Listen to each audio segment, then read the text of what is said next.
roots across the plains. Hope rekindles in the crimson tide as freedom's anthem calls our names. Great again, we rise as one, under stars that guide our way. A song of promise has begun, and strength returns in light of day.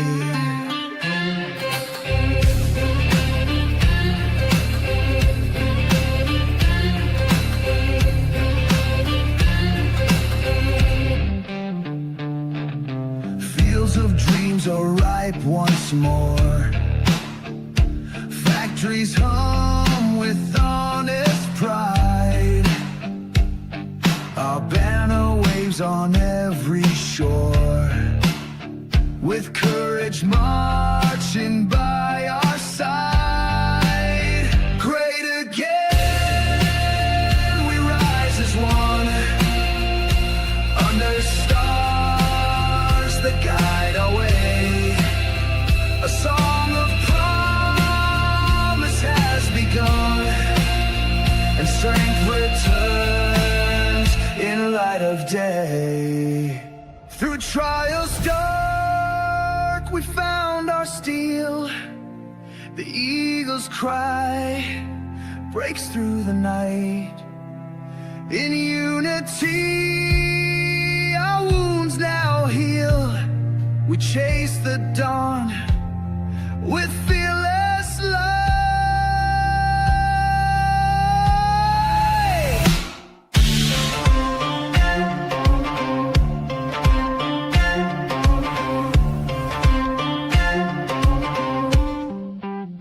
Great again, we rise as one, under stars that guide our way. A song of promise has begun, and strength returns in light of day.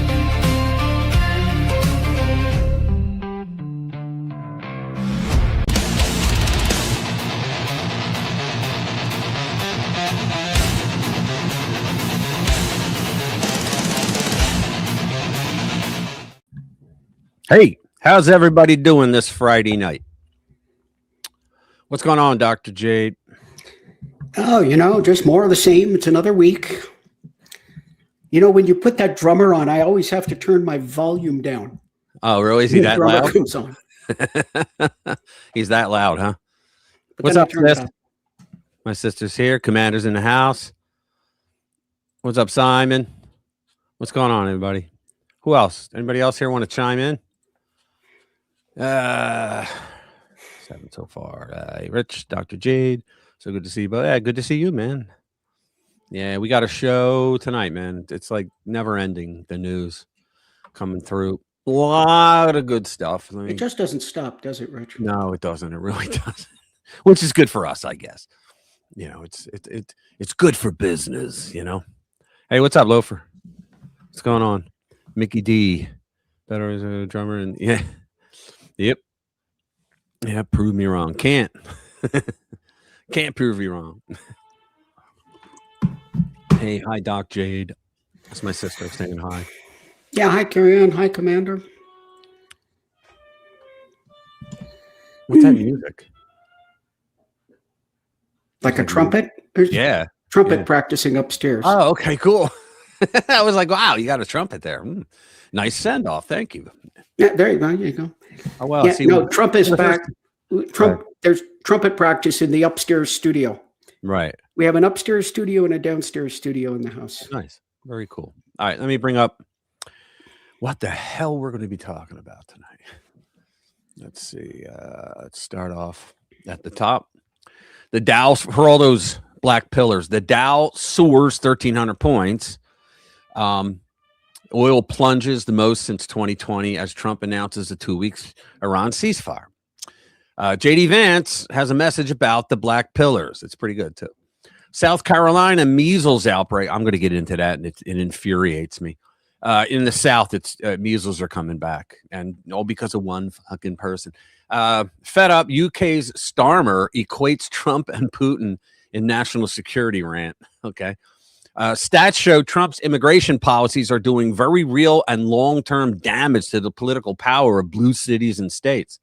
Yeah, because they get more money and representation if they could be counted in a census. So Mayor Momkami declares he will override police commissioner whenever he feels like it.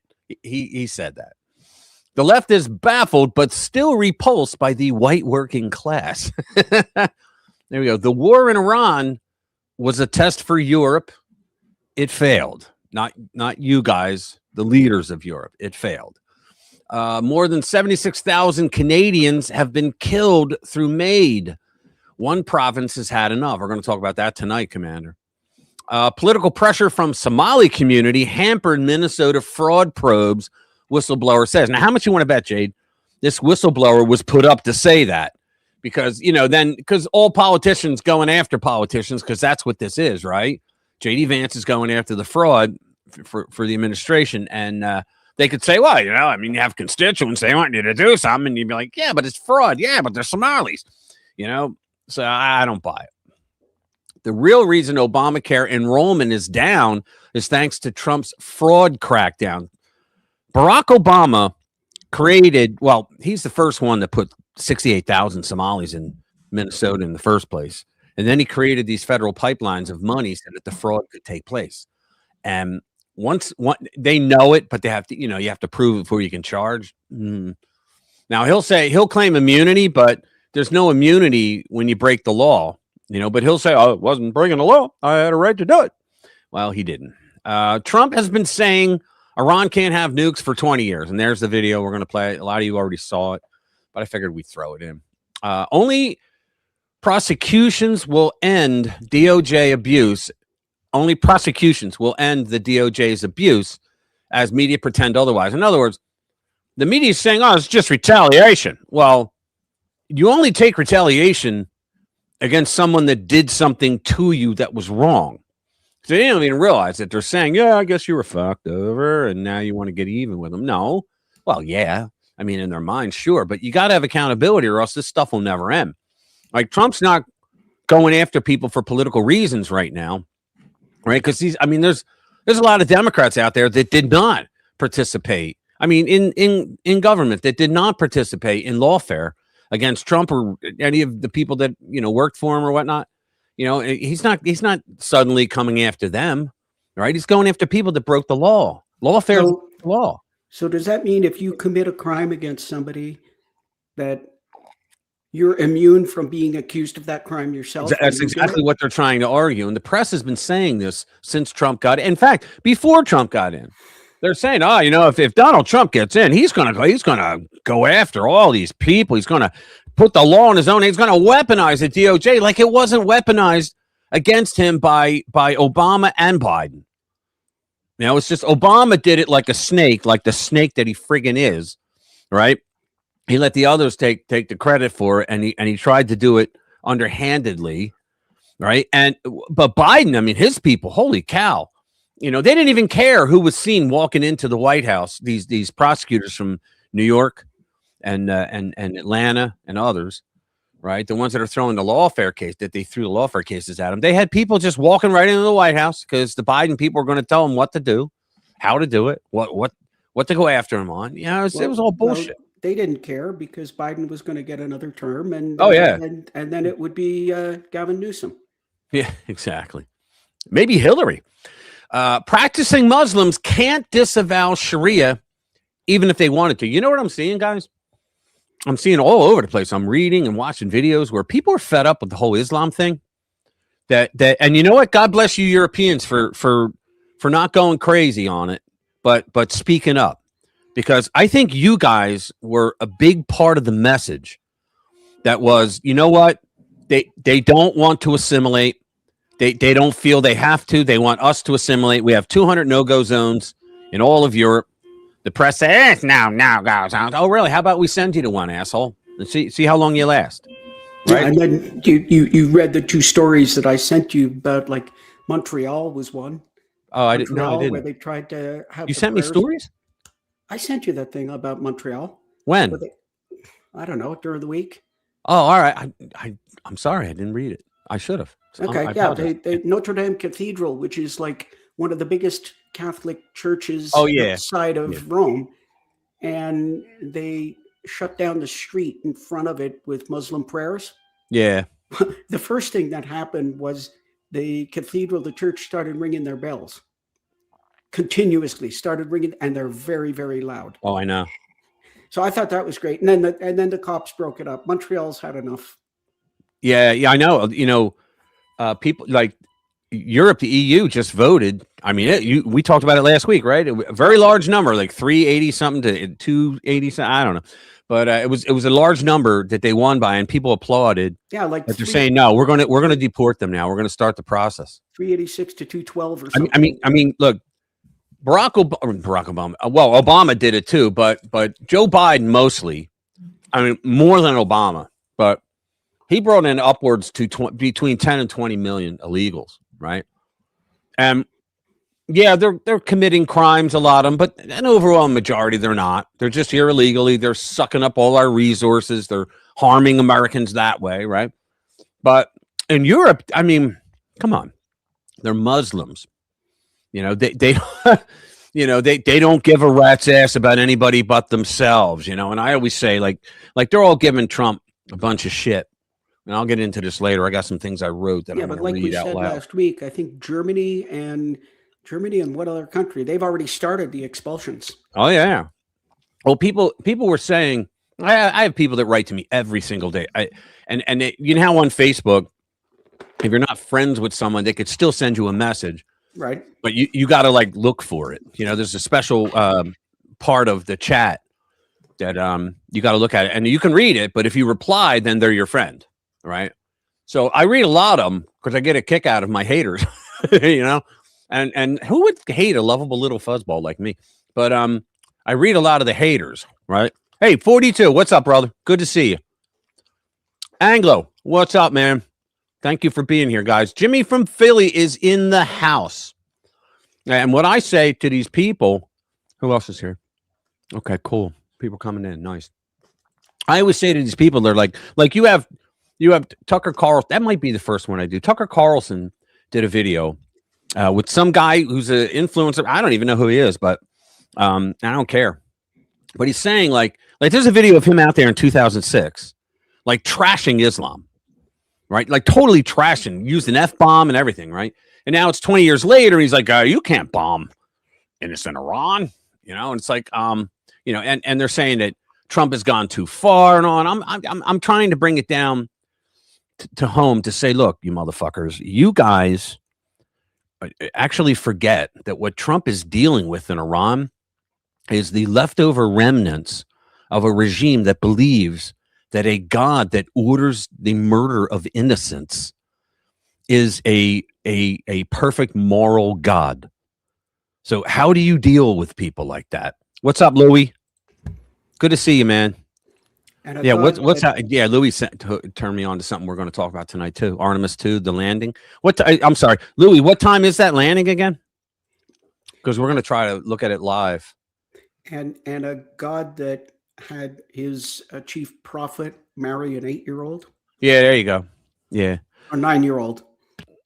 Yeah. You're right, Anglo. Thank you for saying that, man. 807. All right, we'll be on it, man. Thank you. Yeah, Anglo, thank you for saying that, brother. You're right on. You're spot on. He has lost the plot. And I mean, I watched Megyn Kelly. I mean, you have Alex Jones saying, well, we know that he's demented because we saw the frozen ankles or the swollen ankles. That's the first sign of it. I mean, he just went through his whole routine, but he's trashing Trump now. And I'm like, wait a minute, what the fuck is wrong with you? Like, what is wrong with these people? Why are they being that way?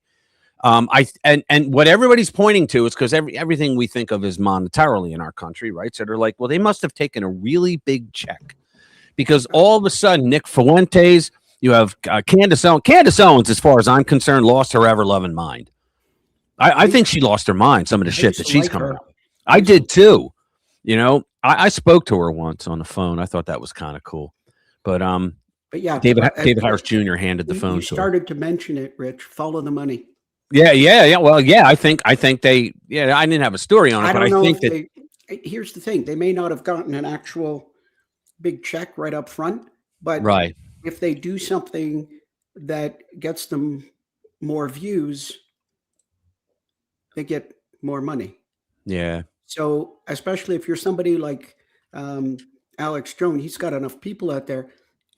If he's got one of those "if it bleeds, it leads" story, he'll have a lot of people coming in to watch that.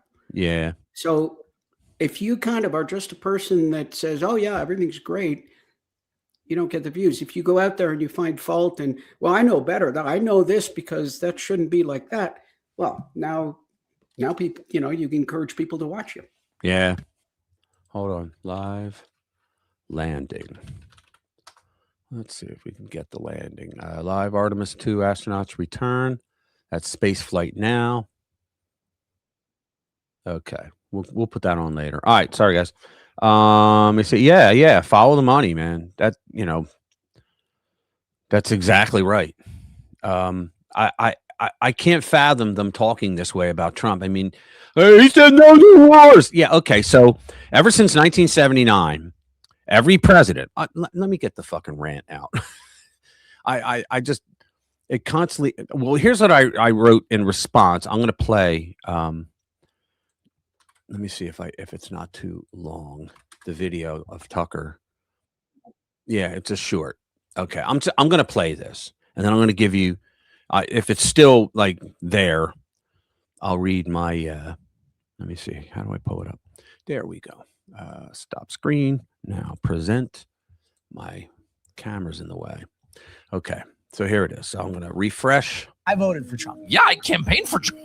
It was a lot. When I look back on it, I was sold a straight lie. You think? Yeah. Yeah. And I want no wars. I believe in Christ teaching peace and love and loving your neighbor. And in one breath on Easter Sunday, we have pastors claiming similarity from Trump to Christ in regards to the beatings and the lies. And then the next day, he's threatening to blow up power plants and bridges, hurting civilians. Like literally the most disgusting evil in a tweet I've ever read. I totally agree. From a president. Disgusting evil in a tweet. He's never read anything from Iran. Ayatollah Khomeini. And he obviously doesn't read any of the. What?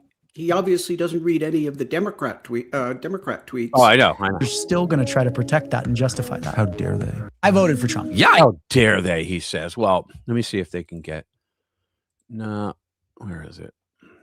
The whole point is he didn't blow them up, did he? No. Well, let me read. Point. I'm going to read. I did give him a response, but I'm not going to look for it now. There's like 30,000 responses. But here's what I wrote. Okay.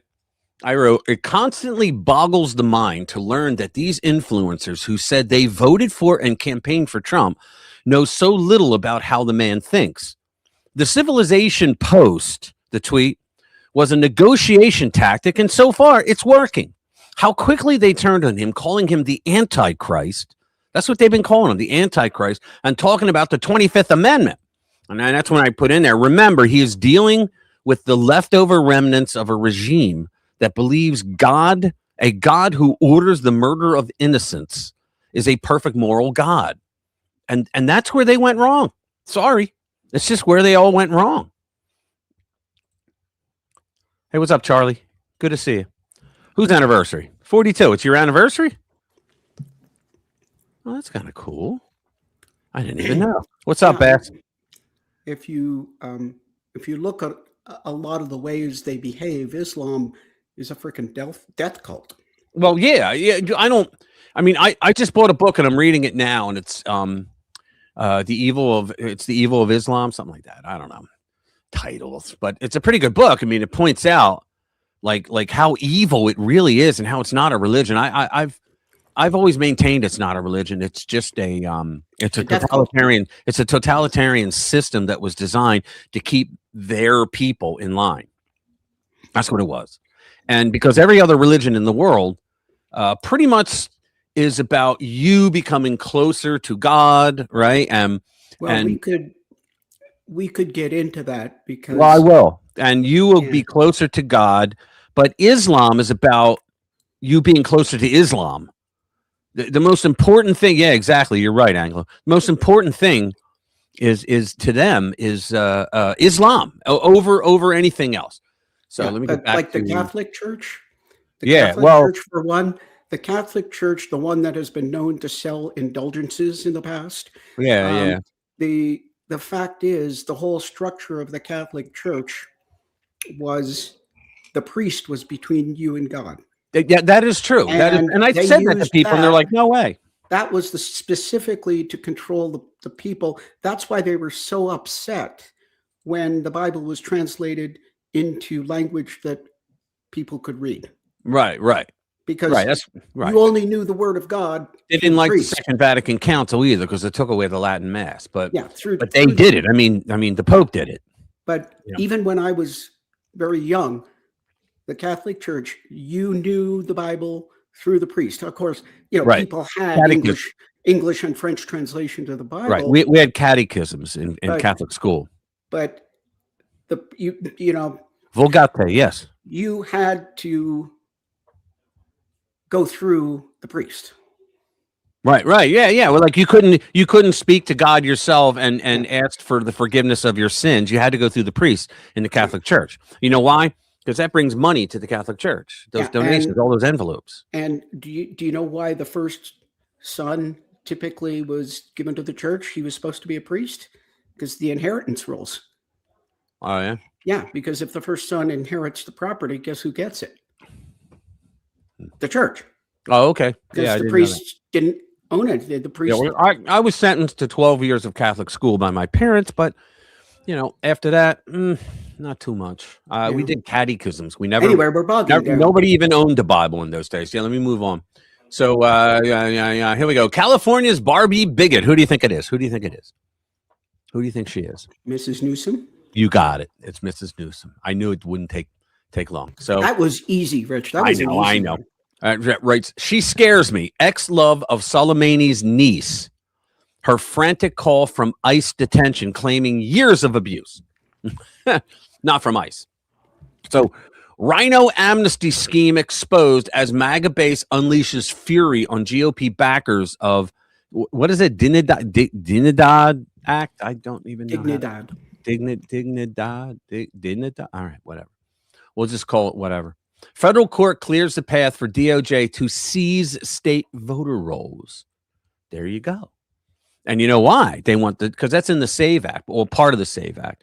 It's that there is a database that the federal government's already using. And what they're using it for is for welfare benefits, federal benefits of anything, really. If you get on the dole, for years, they've been wanting to prove that you're an American citizen. Well, now they're saying, okay, so we want states to put their voter rolls through this to see that if there's anybody that's on your voter rolls that are not in our system, because we got everybody. That's what they're doing. And well, not everybody, but people that want to get on the dole for some kind of federal, which is like a lot of Americans now. Democrats were in power for a long time. So they're bitching about it, but now there's a federal court that is allowing it. They're saying, well, now because I always preach, and I'm not having a double standard here. I always preach that Article 1, Section 4 gives the state legislatures the power for election laws, and it does. But they can't tell a federal government how to run federal elections. That's totally different. You can't be in the federal system. The federal elections are their own election system, right? Because when you vote for people in your state, you're not going through the House and the Senate, right? You don't go to the Senate to certify a state, right? A state election. No, it's federal election. So they do have some power there. Here we go. This one is sad. This kid said, "I just don't want to die." He's a 15-year-old American. He begs for his life before an illegal murders him. It's sad. Sex, drugs, murder, Satan, CIA, incest. Well, it sounds like a party night in Vegas. The dark secrets buried inside Hollywood's Laurel Canyon. That'll be interesting. It's like the ATF. That should be a convenience store. Alcohol, tobacco, and firearms. Sounds like Friday night to me. I know. By all means, let the war crimes trials begin. They're all talking about war crimes, right? First of all, when these Jacobins, when they say, I know you guys say Jacobites, but the Jacobins, when they say it's a war crime, he committed a war. No. In World War II, we did the same thing. Nobody called for a war crime. The fact of the matter is, he said he's going to blow out power plants and bridges. Okay, he said we're going to end civilization as we know. And he did, and a lot of people stupidly thought he meant that we're going to nuke Iran. No, he meant that he was going to kill the power and the other stuff. So it turns out that the law says that if, and I think it's international law, if an enemy combatant is able to be a enemy combatant by the use of such things, then it is a legal target. And so they are using power plants and bridges to move their artillery around for bombing in the Strait of Hormuz. Yeah, So it's like if you put a machine gun nest in a church, right. the church is no longer protected. That's exactly right. A lot of people don't seem to realize that because a lot of people are stupid. Well, But I mean, I'm not talking about the people that don't know. I'm talking about the people that don't know that, but suffer from Dunning-Kruger effect because they run their mouth. That's what I'm talking about. Go ahead. Yeah. No, what was it? Oh, yeah. So as soon as you come out and say, "Oh, well, What's up, Pam? Good to see you. Churches are sacred. We're not going to hit churches," where do the terrorists go? Yeah, exactly. That's exactly right. You can't do that. And you know, a lot of Americans learned that during Desert Storm. Really no idea why we went into Iraq. But okay. That was one of the big problems we had in Vietnam. Yeah. Like in the battle for Hue. Yeah. There was a lot of historic sites there. Yeah. And historic, not mosques. What am I thinking? Temples. Yeah. Yeah. And no, we can't bomb them. Yeah, and That's so they right. all went in there. Well, look at this. In Gaza, Hamas was hiding all their ordinances in the basement of the hospital. I mean, and you know another thing, they're saying, who's committing a war crime? Do you know who committed a war crime? It's the regime who turned around and told their people, go and stand in front of these targets. You can't tell your own people to become a human shield, and that's what they're doing. Hold on a sec. Anglo, thanks, brother. Anglo says the bombing of Dresden in World War II was a war crime in another brother war. Thoughts? The bombing of Dresden? They really bombed the shit out of Dresden, didn't they? Well, it was civilians. I'm sorry. Go ahead. You could make a parallel with Nagasaki and Hiroshima. Because right. Civilians were died. They did. There were civilian casualties, and the only saved a million lives, though.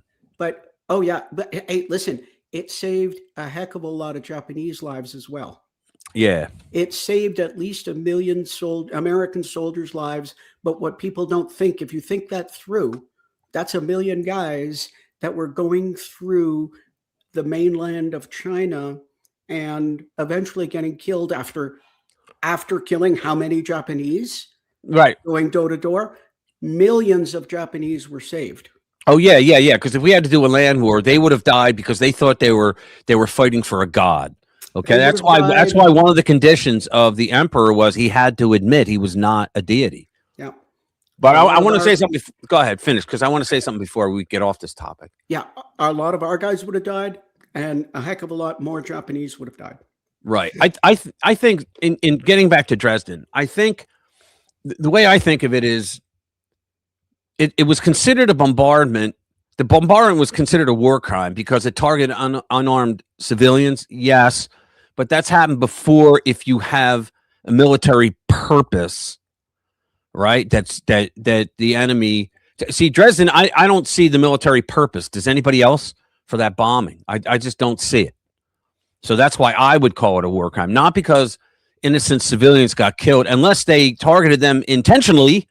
You know, if they weren't considered collateral. You know, but Trump wasn't talking about bombing people, right? And these a-holes that are turning on Trump, right? All of them, they got to read The Art of the Deal, for God's sake. I read it, and I understand everything that Trump does. You know, I mean, it's very easy once you read that book. You know, everything with Trump he's a transactional guy, okay? Everything's a negotiation. You have to be, his number one message from that book was, you have to be willing to walk away. Here you go. Thank you, brother. Louis says, beer and a shot. Thanks, brother. Instead And of you coffee. have to negotiate. I appreciate it, man. You have to Thank you. negotiate from a position of strength. That's the other thing. Yeah, position of strength. But you also have to be willing to walk away. And you really do have to be willing, like not in movies where you go and you walk all the way across the room, and as you touch the knob, they go, hey. None of that bullshit. You have to be willing to leave the room and go away. And then they call you if they really want the deal. And that usually, that's, I mean, think about that. That's a great negotiation tactic, walking away from it. So there's that. Yeah. But, okay, 25th, are we still in here? Yeah. 25th Amendment fever. Delusional Dems float removal. Jeffries fans the flames. Hey, here's why this will go nowhere, okay? These idiots don't understand. I believe they're saying this because they want to tell constituents, hey, if you vote for us in the midterms, this is what we're going to do. We're going to 25th Amendment his ass. Well, they can't. It has to be J.D. Vance has to go to the cabinet and get enough of those members to say, yes, we think he's crazy. He's not mentally competent. These people are the same MFers that argued vehemently and viciously against anybody that said, look, Joe Biden lost his mind. He's crazy, motherfucker, right? You got to get him out of there. Like, we don't want Kamala either, but damn, look what he's doing.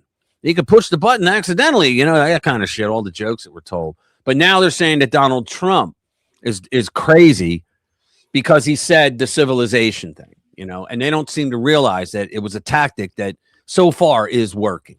Yeah. And I mean, did he do it? He didn't. Right. And in fact, and you know what else is killing me? These same dumbasses that were oh, it's a war crime, man. It can't do a war crime. And then he calls it off because I believe the Pakistanis reached out to him and said they're going to go along with this. And so he pulled it. And then he's a coward. The same people just say, you can't, it's a war crime, you can't. Now they're like, oh, he's a coward. It's like F you. I'm not going to deal with these people. Yeah, they said, oh, he folded. Yeah, he's a coward. He folded. And it's like, dude, like 10 minutes ago, you were saying that he was committing a war crime. So did you want a war crime now? Is that what you're saying? Well, I told you before. Americans, this is for sale. You can have one. All right. I've told you before, Rich, one of the fun things to do with a liberal, not that I talk to liberals, right?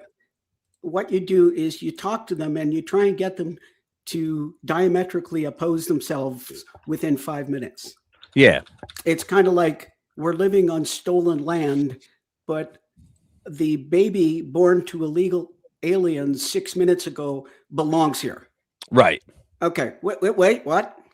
Yeah, exactly. How do you do those two? Exactly. There's an old meme that has a pigeon on a chessboard, and it says, arguing with a liberal is like playing chess with a pigeon. No matter how good you are, the bird is always going to shit all over the board and strut around like he won anyway. And that's arguing with the liberal. Okay. Let's move down. Hello. There we go. Nice little bit of self-promotion there. There you go. Yeah. White House slams terrible George Clooney. Oh, should I show them? I'm doing digital art now too, and I saw a variation of this, but I wanted to make it better, and I think I did. Here it is, guys. What do you think? Tell me.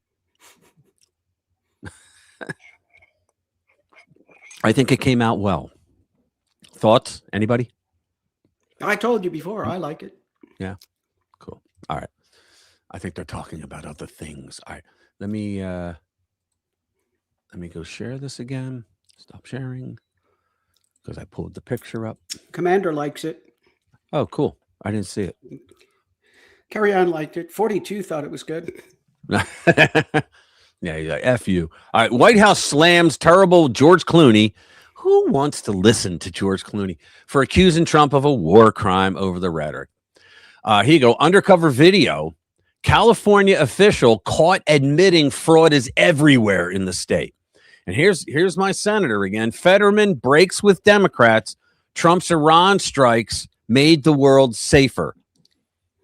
See, the rest of the party has to be retarded for a guy that had Dame Bramage from a stroke to make the most sense. What do you think? Hey, listen, I've told you many times, the more he recovers from his stroke, Yeah. the more conservative he sounds. Now look at this one. Michael J. Fox responds after Oh, this is CNN funny. announces his death.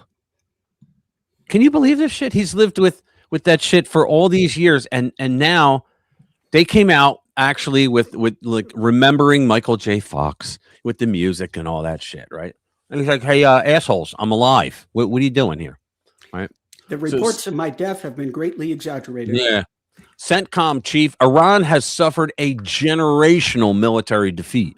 And it's just that these guys left over. See, this is one of the problems, I think, with Islam. With Islam, if you don't trash your enemy enough, the others might look at you like, what? You want to sleep with the guy? What the hell's up with you, man? You know, and so they got to top each other. So these part of the regime that's left, they're thinking, well, you know, the other guys are going to kill me if I don't want to stay in the fight, right? So, but yet I'm going to get killed, you know. So I mean, they realize if people think Iran, the military doesn't realize they're done. Like they really have not much left to go on. Well, you know, and so it's all out of this Islam. My dick's bigger than yours. That's what it is.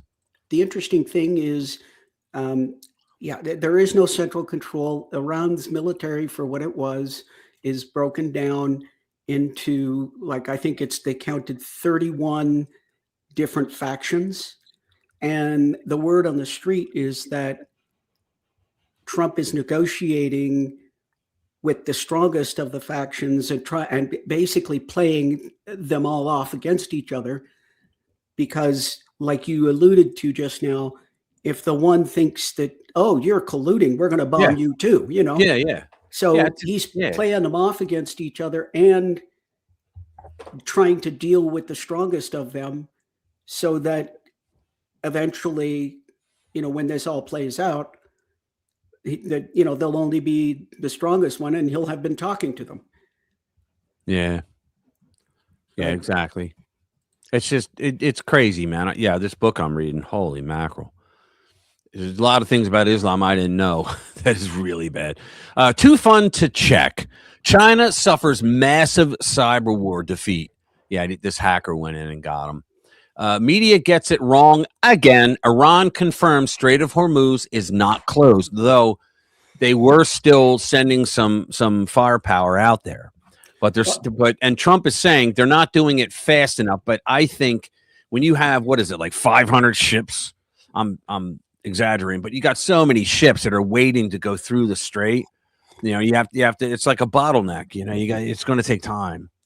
Yeah, but again, it doesn't mean Iran doesn't have the strait closed, quote unquote. It's probably one of the factions that's over there that's able to send missiles. So right, and they got to shut them down. But yeah, Trump administration kills the most annoying car feature Obama forced on drivers. What do you think it is? Yeah, we got to read that one. Well, yeah. CNN fell for fake Iran victory claim. Trump just destroyed them for it. That's cute. This is an interesting one. I thought maybe you guys would like it. The doctrine of coercive ambiguity, from fire and fury to a whole civilization will die tonight. The president's critics keep mistaking the strategy for the symptom. That's going to be a good one. Melania Trump, get this. Melania Trump rebukes reports about her ties to Epstein in rare public statement.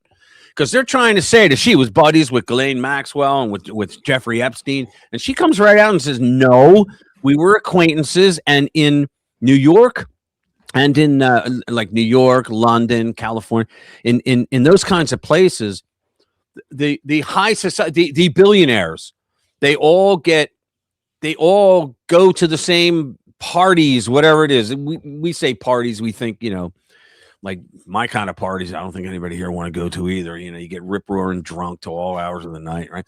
But what she's talking about is that no, you do cross paths when you're like that, but we didn't hang out with them.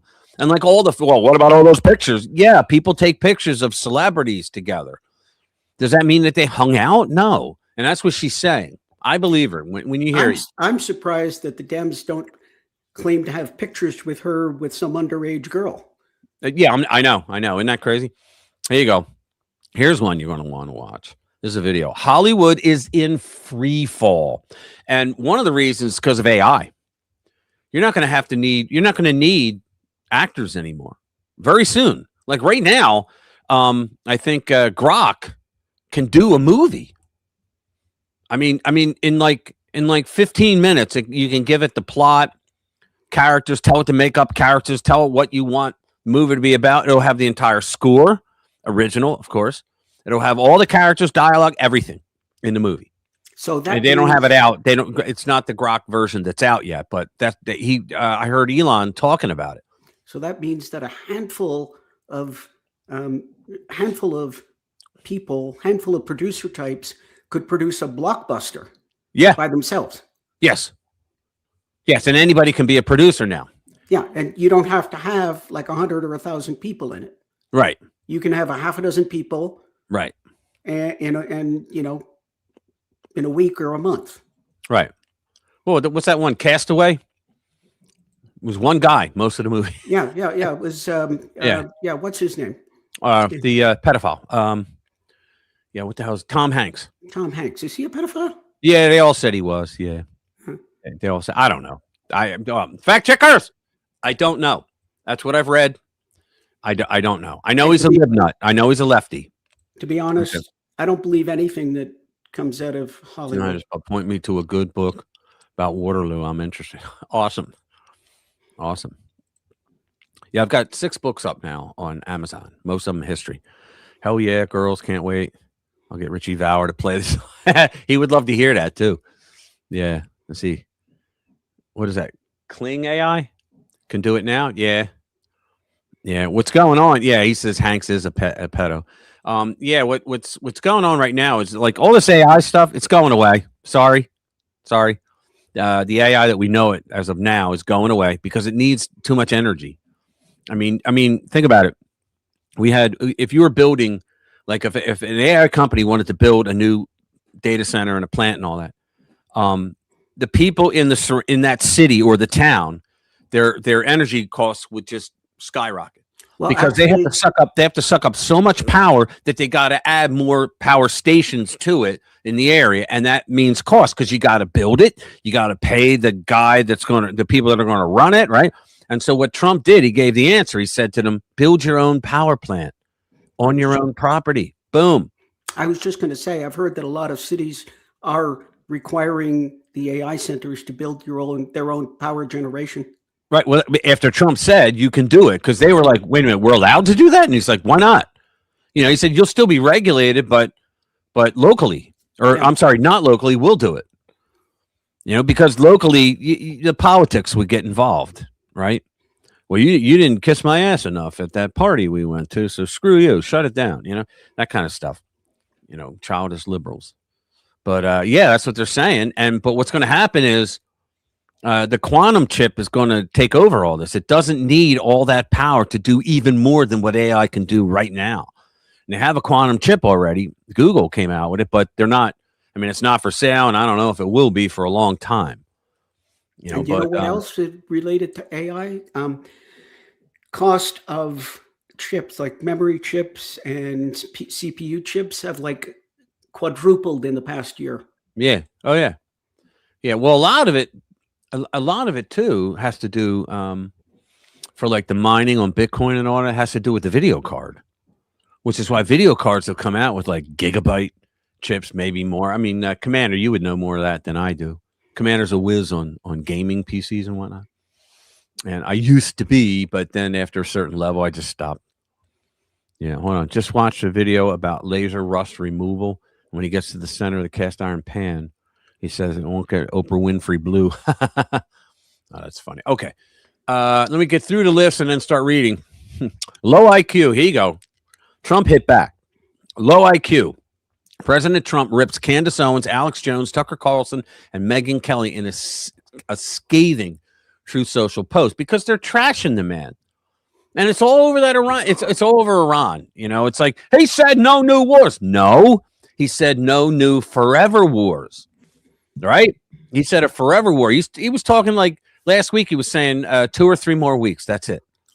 Right now that may change because if China comes in and gives them weapons or whatever, that could change. But he said 2 to 3 weeks, so we'll be out of there. Irish government deploys military to quell its own restless citizens. I thought of you, 40, when I saw this. We're going to go through that. Iran partially opens Strait of Hormuz, but admits to placing naval mines. Nah. State lawmakers nationwide erect firewalls against Sharia law.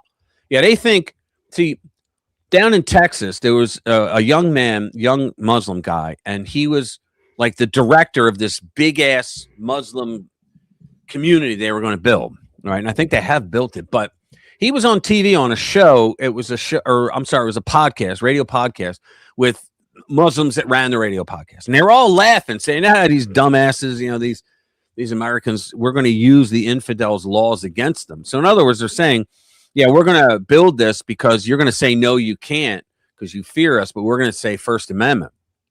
Yeah, I would actually, they started to build it and the state put an end to it.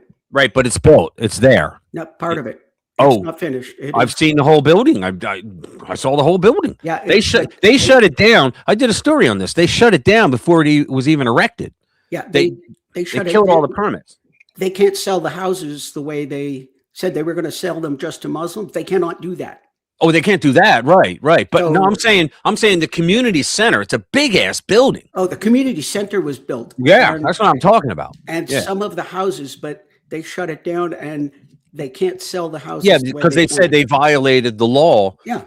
The discrimination laws. Right. But they were laughing there on this thing. And I was like, these guys got balls because they don't know Governor Abbott. Yeah. He gets wind of this. And he did go in. And so the AG, Ken Paxton, and Abbott went after them and said, "You look like they thought they crossed all their T's and dotted their I's, right?" And they came up and had like 9 charges against them, and it was all legitimate.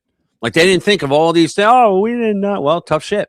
There you go. Abigail Spanberger takes credit for $7.1 billion in business investments secured by GOP predecessor Glenn Youngkin. She actually took credit and didn't think anybody would say anything.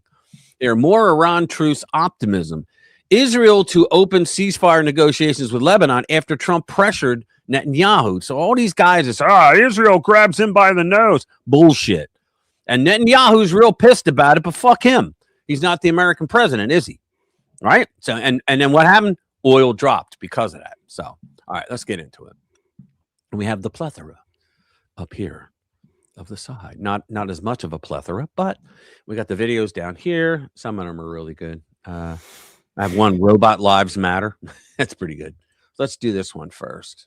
New York Post. Dow soars 1,300 points. Oil plunges most since 2020 as Trump announces a 2-week Iran ceasefire. Okay, let's get out of that. Close it. U.S. stocks surged Wednesday as oil plunged in its biggest single-day decline since the pandemic, after the Fed-demic, after President Trump said he had agreed to a 2-week ceasefire with Iran, including the reopening of the Strait of Hormuz. The Dow Jones Industrial Average soared 1,325 points, or 2.9%, to 47. Whoever thought it would be 47? It was 53 not long ago. 47,909. The best day since April 2025. The S&P 500 and NASDAQ jumped 2.5 and 2.8 respectively. Brent crude oil prices dropped 13% to 96.31 per barrel. Now, guys, that hurts Russia. Russia, I think, needs over 110 for them to make a killing in money, right? When it goes below 100, it hurts them. They're losing money. So it's at 96.31, which is a good thing, right, for us and because of the Russians. The lowest price in nearly a month after news that Iran would allow the temporary safe passage of ships through the strait, a vital maritime route for 20% of the world's oil supply. West Texas intermediate crude also fell 15% to 96.28 a barrel. Investors ramped up their bets that Fed officials would issue at least one rate cut this year to 43% on Wednesday, up from 14% the previous day, on hopes that global energy supplies would quickly normalize and avoid higher inflation. Iran's Navy, however, on Wednesday threatened to attack any ships that attempt to traverse the strait without permission. So see, they're still trying to hold on to that. No, we're in charge, and you infidels got to do what we say. All right, they'll get it. Trust me, Trump will make them get it. And the thing about all these freaking supposed America First influencers, right, that are turning on Trump. Fuck you, and we ain't letting you back in. I'm not going to watch you ever again. I canceled my Tucker subscription. I'm never going to watch them again. I don't give a shit. I'm not going to. As much as they apologize, I mean, because they're just flat out wrong. The nation has also reportedly proposed charging some ship fees as high as $2 million for safe passage, which could further complicate the free flow of crude. And I understand the irony that my $72 a year is not going to break Tucker's website, but still, it's the principle of the thing. Meanwhile, energy experts told The Post it will likely take months for global energy supplies to restabilize if the strait remains open. So there's that. So what's the next one? J.D. Vance on the black pill. This is a good one. Let me bring that up. Share the screen.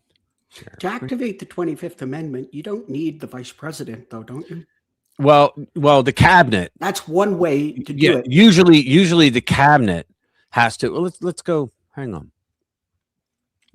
Because there's one way. It's the vice president plus a certain number of cabinet officials. But I don't think I don't think that's the only way to do it. Okay, here's the section. I'll just read it because. Oh, wait a minute. Why did it do that? So section 4, whenever the vice president and a majority of either the principal officers of the executive departments or of such other body as Congress may by law provide, they had to do that prior to, transmit to the president pro tempore of the Senate, which is run by Republicans, and the Speaker of the House, Republicans, of Representatives, their written declaration that the president is unable to discharge the power. Now, does anybody think that's going to happen? No. I don't think so. Now, they're all also saying, this is what the next story that I'm going to be reading on J.D. Vance is about. Okay, he's so saying it does, the VP does have to be involved. I believe so, yes. Okay. I believe now, when they say principal officers, that's cabinet members. The principal officers are the people that run an entire department. Or such other group. Well, yeah, that the Congress has deemed, but they if they have over the years, I've never heard of it. Maybe they have. I just didn't read it. I don't know. They're never going to do the 25th. I believe everything I read. Yeah, the only thing they got a chance at is if they take the House back, they'll spend the next 2 years impeaching them every day for farting. Yeah, yeah. VP Vance has a message for the Black Pillars. So there is a term floating around online right now that you might not understand, but plenty of people in MAGA know exactly what it means to be black-pilled. What exactly is it? Well, it means to slide past skepticism and frustration into full-on defeatism. It's when somebody gets so demoralized, disgusted, or convinced the system is broken beyond repair that they stop thinking clearly and start believing everything is hopeless. This is what the left is trying to do now. If you go on Facebook, okay, I know you're not on Facebook, but if you go on Facebook, you will see all these libnut groups that are putting like a meme a minute. They're putting them out against MAGA, right? And the MAGA people are writing back, and I just wrote in there, so why are you giving any kind of credence to these trolls? They're just trolling you guys. Yeah, why do you even engage them? Yeah, why? All right. So I'll get into what I think MAGA is. Later, I wrote something on that too. So right now, that mindset is gaining traction. The Iran situation has put many people on edge, and fairly so. There's real fear, distrust, and a lot of emotional baggage because Americans have seen this movie before. They've watched presidents drag the country deeper into Middle East chaos, make a bunch of grand promises, then leave everybody else to manage the blood, money loss, and fallout. So yes, people are wary. You have every right to be. But some people aren't just wary. They're falling into a pit of doom. Just like the people who that's who I think what these influencers are doing. Just like the people who are chest thumping for war and refusing to admit there are risks, mistakes, and serious reasons for concern, the people going totally black-pilled are falling into their own version of extremism. Honestly, it's the same destructive pattern, just from the other side of the spectrum. One side sees no danger, the other says no hope. Neither one is useful or rational, to be honest. That's what J.D. Vance is trying to get at in this latest clip. He's not telling anybody to shut up, fall in line, or stop being concerned. He's trying to discourage people back from the edge and remind them that checking out, spiraling, and handing the whole field over to the enemy isn't a smart move. It's full-on sabotage. Let me see if there's a video. Yes, there is. Here we go. I mean, this institution was founded in 1996. It's far more influential than it was back then. But I think a lot of people, this is particularly true in the United States of America, if they see something that the administration does they don't like, they say, oh, that's not what we voted for. We're going to check out of politics. No. That's the exact wrong response. If we do something you don't like, the response should be to get more involved, to make your voice heard, and to try to push things in the direction that you want them to be pushed. Our civilization was not built overnight. It's not going to be saved overnight. And so what I'd encourage you to do is stay involved, be patient, and don't let disappointment turn to checking out of the system entirely. There's way too much of that, I would say, in the Anglo system and the American system. There's way too much, I didn't like this thing that the vice president said, or I didn't like this thing that the president did, and I'm going to completely check out. We call that blackpilling in the United States of America. And blackpilling is how you give power to the forces that are trying to destroy what our ancestors built. We need to take power back from those people and build the kind of institutions that can actually save our societies. Yes. It will not happen overnight. It will not happen in the term of one prime minister or one president, but it will happen so long as we keep our faith in God and we work hard to achieve it. That's what we have to do. All right. Yeah. It's a good speech. I believe that. Let me close BitChute. Well, I've said, I said this once, if somebody finally managed to convince me that there was nothing, there was no hope, there was no hope whatsoever. I mean, why don't you just go slit your wrists at that point? Yeah. There's Anglo no says hope. Hungary and Poland have the right plan for Europe. Yes. 100% agree. Yes. 100% agree. Spot on, man. Yeah, you'll notice that a lot of the former Iron Curtain Eastern Bloc, I should say, are the ones that are really stepping up. Like Who's Poland. the CO, Bass? Yeah, I'm go ahead, finish. Who's the CO, Bass? I don't know who he's talking about. He's saying something about MAGA. MAGA's worldwide, dude. It's not just in the United States. It's worldwide. Yeah. So let's see. Let me pull up. I saw this, and I could have written it, but I didn't. I'm not going to take credit for something I didn't write. But I saw this, but I could have written this. Okay, guys. He said someone said that if MAGA isn't a cult, what are we? We're not anti-war. We're not a political movement. Blah blah blah. He said I didn't get much further, but let me answer with this. We are the last sane motherfuckers in the United States and most of the rest of the world, since MAGA is, believe it or not, global.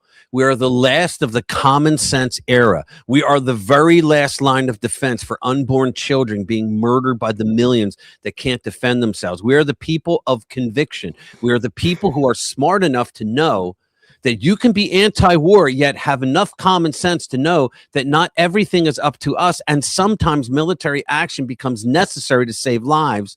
And in response, we are the people who have actual tolerance. We are the people fighting for women's rights while men dressed as women try to erode them. We are the liberators of the Venezuelans. We are the rescuers of hostages. We are the leaders of the world. But most importantly, we are the men and women of the United States who made and continue to make this country great. Now, who the fuck are you? I know you're okay with sending billions to Ukraine and wearing pink hats at No Kings protests. Save your rage for someone who doesn't care.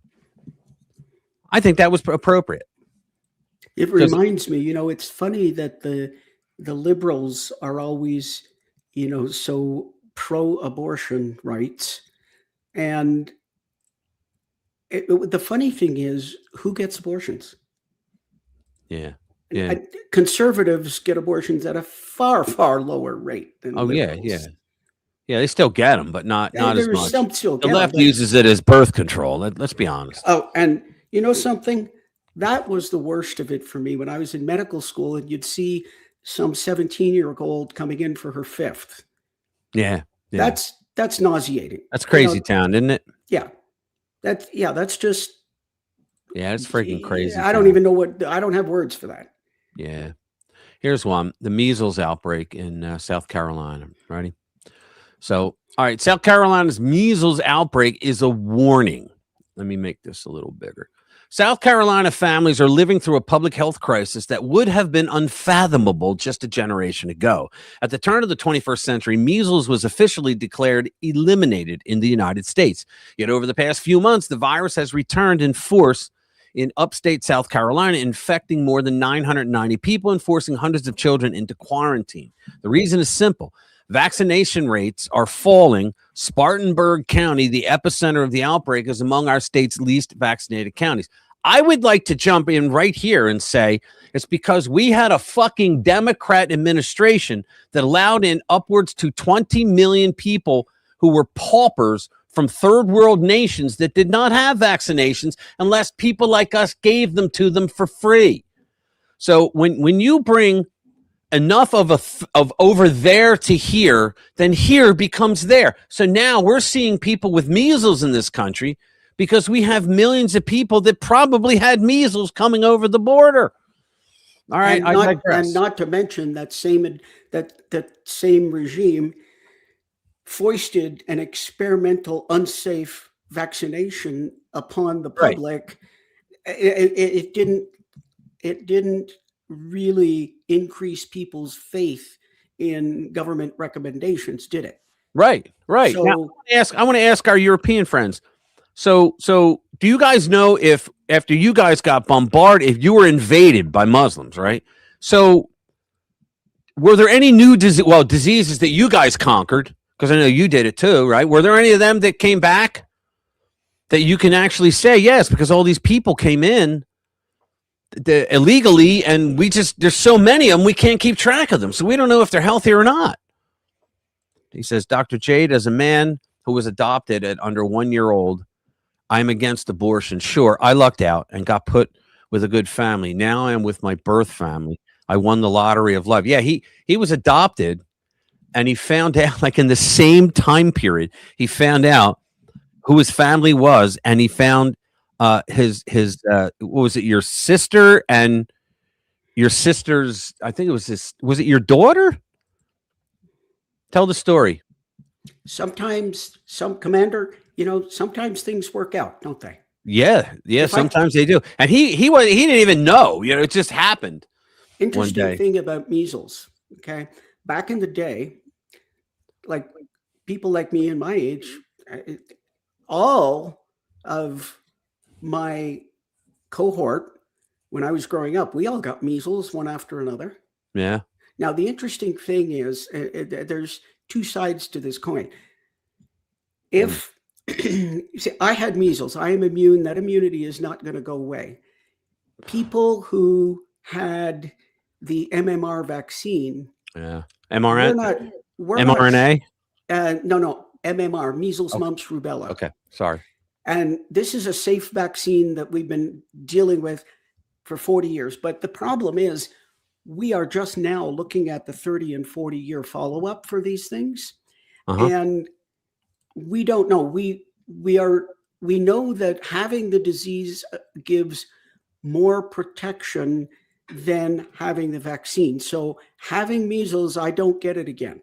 Having the vaccine, you can't be sure. At a certain point in your older age, and somebody mentioned this, kids, you just get spotty.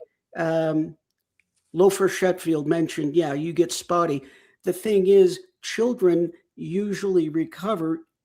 I know my mother, when my cousins got measles and mumps and rubella, my mom took me over so that I'd get it out of the way before I went to school. Right. Well, the only thing I had was chicken pox. I didn't have any of the others. Yeah. And so the thing is, generally, and this is what happened to me, you get sick you get spots and you get not feeling well for a week, and then you're fine. Right. The problem is, and this has generally been in somewhat older, because I remember you only need to see this once when you see like a 14-year-old girl who contracted measles and came out of it. She got a measles encephalopathy and came out of it functioning at the level of a 3-year-old Ooh. wearing diapers. So Really? yeah, measles encephalitis.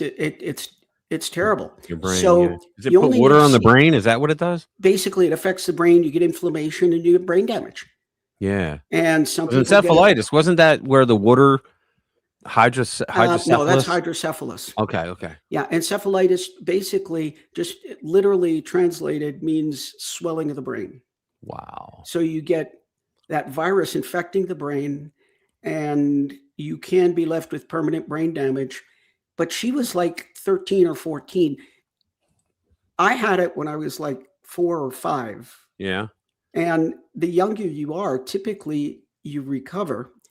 So yeah, I had measles, chicken pox. Yeah. German measles, I heard that if it doesn't kill you, they put you in a concentration camp.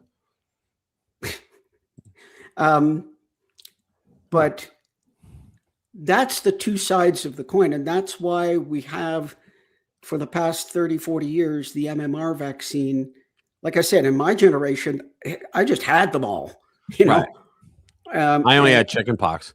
But let me finish this. Anyway, carry on. That's all I wanted to say about that. That's good. No, you're the doc. I mean, throw it to you for these things. Unfortunately, chaotic vaccine policy changes within the federal government's health agencies are threatening to let this problem spread even further. Before scientists developed vaccines for illnesses such as polio, measles, whooping cough, and chickenpox, those diseases infected hundreds of thousands of Americans each year and killed thousands.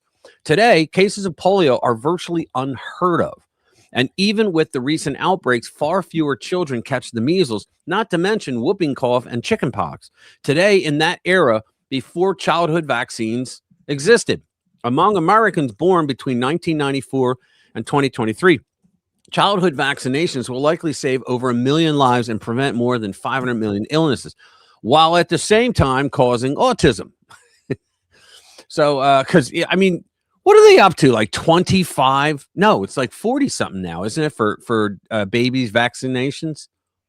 Oh gosh, I don't know. I think it's like 40 now, and people are like, "Yo, guys, what are you doing?" The last time when I was still in practice, and I looked at a childhood vaccine, I remember actually that I got to disagree with you. It's never actually been proven that autism is associated. They've done a lot of work on that. But when I was in medical school, there was like a half a dozen childhood vaccines. Yeah. You know, and I saw the childhood. What's up, Leanne? I saw the childhood vaccination calendar. You know, in the last few years, it's like, oh my God, what are you doing to these poor babies? Yeah. I mean, and I got to think, it's like, whoa, dude, put the brakes on. Come on, let's look at this, okay? Yeah. And especially now when you give the COVID vaccine. Okay, you know, measles, normally you just get spotty. You can get, it's kind of rare. You can get the encephalitis. You get, I think it's like 1 in 1,000 deaths. 1 in 1,000 cases result in death. Yeah. And, you know, so anyway. Let's move on. Move on. Yeah. Okay. So New York Mayor Kamdami says he will override police commissioner whenever he feels like it. This prick. New York City. This is a guy, guys. This is a man who never worked a day in his life. His family was filthy rich. They had servants that I heard he was a racist prick against them. Right. Imagine growing up having house servants. Right. And he's now the mayor of supposedly the most financially strong city in the country, which means used to be. Yeah. New York City Mayor Zoran Mamdani publicly stated he would have the last word on all New York Police Department decisions, not Police Commissioner Jessica Tisch. Then why is she there? Well, to do all the menial stuff that I don't want to do, but I'll make the decision. He made the comments. It's somebody to blame. Somebody to blame. Yeah, he made the comments during an interview with the New York Times at City Hall. In a wide-ranging interview with the New York Times, the mayor said that he was willing to institute policy changes at the police department if he and the commissioner, Jessica Tisch, could not reach an agreement. Quote, yes, ultimately, I hold the final decision no matter which department or agency we're speaking about. This is the problem with communists. They go into to power and things that see, when you're a politician and you're in charge, you're responsible for a shit ton of things. That's why you have department heads. It's called delegation. You delegate the power out to these people. And yes, you are in charge and you can make changes. But this asshole is basically saying, his whole thing is, if you do something that I don't like against, people, brown people or communists or Muslims, well, I'm going to step in and knock your ass down a few pegs. That's basically what he's saying. That's not a society, right? It's just not. It's an oligarchy. He was specifically, go ahead. So if the commissioner wants to send some police to stop rioters and looters, Mamdani is going to oh, you can't stop them from looting and rioting. Yeah. Well, look what he did. Look what he did. He killed like 58 people during that polar vortex. So what happens is the policy was when it goes below a certain temperature, police go out on the streets and they round up the homeless and bring them to a shelter. Whether there's room or not, they make them take them in because they could die. Mamdani says, oh, no, you're taking their freedom away. If they don't want to go and live in there, they can stay outside. They'll be fine. 58 died because of that asshole. 58 people. It wasn't dignified. Yeah, that's what he said. It wasn't dignified. Was it dignified that they died like a popsicle? A rather smelly and disgusting popsicle, but nonetheless, they died. He was specifically responding to a question about whether to dismantle a unit known as the Strategic Response Group. Now, do you know who they are? This is crazy. The Strategic Response Group, which is what DeCamio did. He got rid of them. They're cops that work like they're in the boroughs, and you don't know they're cops, right? And they're dressed like normal people, and they're walking around. And if there's a robbery around the corner, they're there already because nobody knew they were there. And so the commies, the Democrats, they all thought that in power, they all thought that was just so wrong because you're not giving them a fighting chance. Who? The criminal? And that's what they were doing. So yeah, it's racial profiling, don't you know? Right. It's known as the Strategic Response Group, which polices protests and other mass events and has been faulted for using heavy-handed tactics. Now, that was changed. They used to be what I said they were. And then they said, oh, no, we're going to bring them back, right? De Blasio, after he caught so much crap, they said, yeah, we'll bring them back. And then they put him on that kind of usage. Ms. Tisch, who was also police commissioner under former Mayor Eric Adams, who was a cop, has been dubious in the past about getting rid of the entity. The mayor remains committed to disband the SRG, a promise he made on the campaign trail in January. So what's he going to do? Put fucking social workers out there instead? That's what he wants to do. Yeah, I'm sure. In January, he told reporters, we need to disband the SRG, and I'm currently in conversations with the police commissioner about the ways in which we can do so that are operational. He's not going to give it. They're going to come back and go, you can't. We can't do that in this city. We have to have. No, I promise. The SRG. Leanne, you're right. We should have a no kings protest for Mamdani. Yeah. No commies. Oh, that would be a good one. Do you think a lot of people would show up? No commies. No Islam.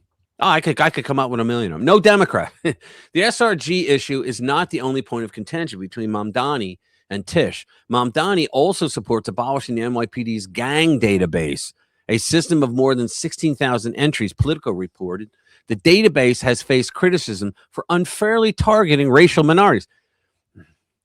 If it's called disparate impact, right? If there are far more racial minorities committing crimes, so you're supposed to say, oh, well, that's just disparate impact. We can't go after, racial minorities so much. Well, what are you supposed to do if they're committing the overwhelming majority of serious violent crimes? It's just ridiculous. But that's how a liberal thinks. So she's like, I've made my critiques of the database clear, and the NYPD has also implemented a number of reforms as per the recommendation that came through. And the implementation of those reforms and results of that are part of the active discussion that we're having, Mamdani told reporters. Tish disagreed, saying the gang database is a tool that has helped us in terms of fighting gun violence. Yeah, so that's another thing with these assholes. They want to fight guns. They want to stop guns and all that. But yet they let criminals who committed a crime with a gun go without even bail. Yeah, What the fuck is wrong with these people? What? There's no such thing as gun violence. It doesn't exist. Yeah, because guns don't commit violence, right? Yeah, I mean, put it this way: if guns were violent, then there's something wrong with mine. Yeah, because mine's not violent either. Yeah, because mine is. I mean, I've left it on a table for days and kept an eye on it, and it's just never jumped up and hurt anybody. Social worker was dispatched in Boston. Didn't work out. Social worker attack. Of course. This of is course my the social worker surprise was face. attacked. Yeah, I know. This is our surprise phase. I mean, Jesus. What are these people thinking? No, that's the problem. They're not thinking. Yeah, we agree on that. Gee, did I tell you the story about the young boy that was in court because his parents abused him physically? I heard this during the week. There was last week. There was this he was an 11-year-old boy, and his parents, he told on his parents to his school teacher, and the school teacher called the police. And it turns out there was a series of incidents where they would beat the kid. So the judge in the case, this is in North Carolina, the judge in the case, or I'm sorry, no, it was in Texas. It was in Texas. And so it was in Dallas, Texas. Yeah, it was Dallas. And so the judge ruled that the parents, that they're going to lose their rights, but now he had to fine, because Texas doesn't like to bastardize a child, so they had to find the next of kin. So they said that he was going to go live with his aunt, which was on the mother's side. And the kid spoke up through his attorney and said, when I've stayed there, she abused me as well. She would throw things at me and hit me and all. And this kid was like little kid, right? And so the judge took a recess, and he came back and he said, okay. He says, look, he said, we did look into it, and yes, there were charges filed on the aunt as well. It seems that domestic abuse runs in this family. So he said, okay, we didn't see anything on your grandparents who are still alive, and I'm going to send you to your grandparents. You okay with that? And the kid again says, I'm sorry, but my grandparents also abused me. So he takes another recess, and he does all kinds of stuff, and he calls the kid in to the chambers. Nobody knows what was said, and they come back out, and the judge announces an incredible ruling. I've never heard of such a thing. But the kid announces, or the judge announces, that he's going to give custody of the child to the Dallas Cowboys. And they said the reason was because the judge and the child both agree that the Dallas Cowboys can't beat anyone. Okay. Yes. I thought it was a good story, actually. That's kind of interesting. Yeah. So. Oh, Rich. Yeah. How does a Buddhist monk order a hot dog? I don't know. Can you make me one with everything? Yeah, impossible. Yeah. All right, let's see. We're going to do the left is baffled, but still hates white people. They're repulsed by them. So there we go.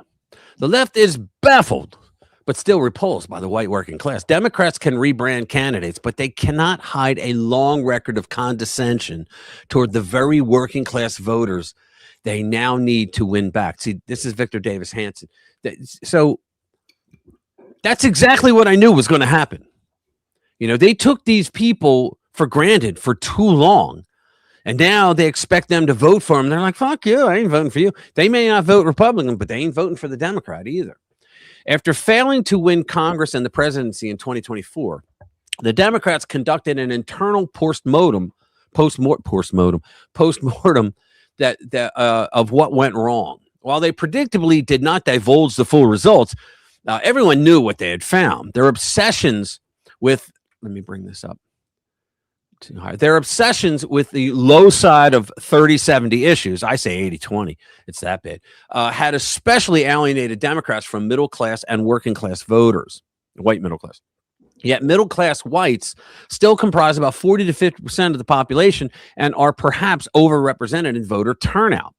Democrats realize that their fixations on biological males competing in women's sports, open borders, and millions of illegal entries, radical green agendas, DEI-driven racial essentialism, and massive government entitlements rife with fraud have alienated the middle class in general and white middle and working class voters in particular. Huzzah! Somebody got it. But since Democrat ideologues cannot shed their ideological straitjackets, they have instead tried to finesse the very problem that cost them the 2024 election. Exactly. They're, in other words, they're saying things to make themselves feel better, but they're not doing shit as far as people's attitudes toward them now.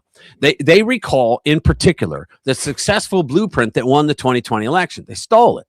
During that campaign, Joe Biden largely remained out of public view because he had dementia, lost his mind, hiding in his basement while his handlers reconstructed him as some kind of waxen effigy of good old Joe from Scranton when he wasn't really from Scranton. He left at a very, very, very young age, like 4 years old. He never grew up in Scranton. Because my sister lives in Scranton, and she'll tell you. A throwback to the 1970s. Once the cognitively diminished Biden was elected, his hard left Obama era operatives behind that ossified working man veneer enacted the most radical 4-year agenda in modern American history. Yeah, on the one hand, Democrats claim they will field candidates that can at least play act as good old boy farmers and salt of the earth welders. The 2024 Democratic vice presidential candidate, Humpty Dumpty lookalike Tim Walz, talked incessantly about driving a pickup truck. He assured us that he could change its oil and tried to portray himself as a genuine hunter. Yet these claims often came across as inauthentic, strained, and condescending. That's like when Curry went to go. He was running for president, and he went into, I forget, was it Wisconsin? And he goes into the bait and tackle shop, and he goes, "Is this where I can get me a hunting license?" Like that, and everybody's looking at him like, "Who the fuck are you?" You know. Because he had no idea what he was talking about. And anyway, so the more Walz tried to present himself as a man of the people, the more he appeared buffoonish. Well, he is a buffoon. Tampon Tim. The 2020 Democratic presidential candidate, Pete Buttigieg, became a caricature of the sanctimonious credentialed technocrat. He was the transportation secretary. He literally said, with people listening, that roads are racist. Self-righteously and arrogantly projecting expertise without much humility or even a shred of the common touch. As transportation secretary, Buttigieg used to pontificate, about racist freeway clover leaves, rather than addressing the more immediate problems posed by the gridlocked and decrepit condition of the hot nation's highways. Now, he was right about that, but what the part that they never tell you is that it was Democrats that did that. And here's what it was. FDR got black Americans to vote for him because he said, "I will bring jobs to your cities if you support me." And so they did support him. He got elected and they brought the jobs. But the jobs that they gave the black community was building those byways, the bypasses, right? The bypasses were built so that the white people from the suburbs would be able to get into the city with the real jobs, bypassing those black neighborhoods. They didn't have to go through those black neighborhoods. And then when those bypasses were built, FDR forgot about them. But here's Buttigieg trying to pontificate that they were racist without saying, because, my party was racist. Yeah, and wasn't his biggest qualification for being transportation secretary is he knew how to ride a skateboard? Yeah, it was that, because they say that he ran that city. I can't even remember. Begins with a B. Can't remember the name of it. Bend, South Bend. Yeah, South Bend. He ran that city into the ground, and they called him Pothole Pete because you couldn't even drive in a lot of the roads there. Anyway. Yes, but he could ride a skateboard. Yeah. Now, as the 2028 election looms, Buttigieg has followed Democrat Central casting, undergone a complete reboot. Where do you hear this? The shit that they're saying now. They're it's like they're bitching about it. It's like Gavin Newsom started this, right? He was saying things like, yeah, and so what they do, they just bring these illegals in and they take over everything. They're eating up our resources. Well, we're not going to have that anymore, you know. And I'm like, dude, that was your MO. You invented that shit in California. Everything that happens in California, it eventually moves its way, you know, to the right across the country, right? But that's what they're doing now. Ready? So he's reemerging with a beard, a trucker cap, and a flannel shirt.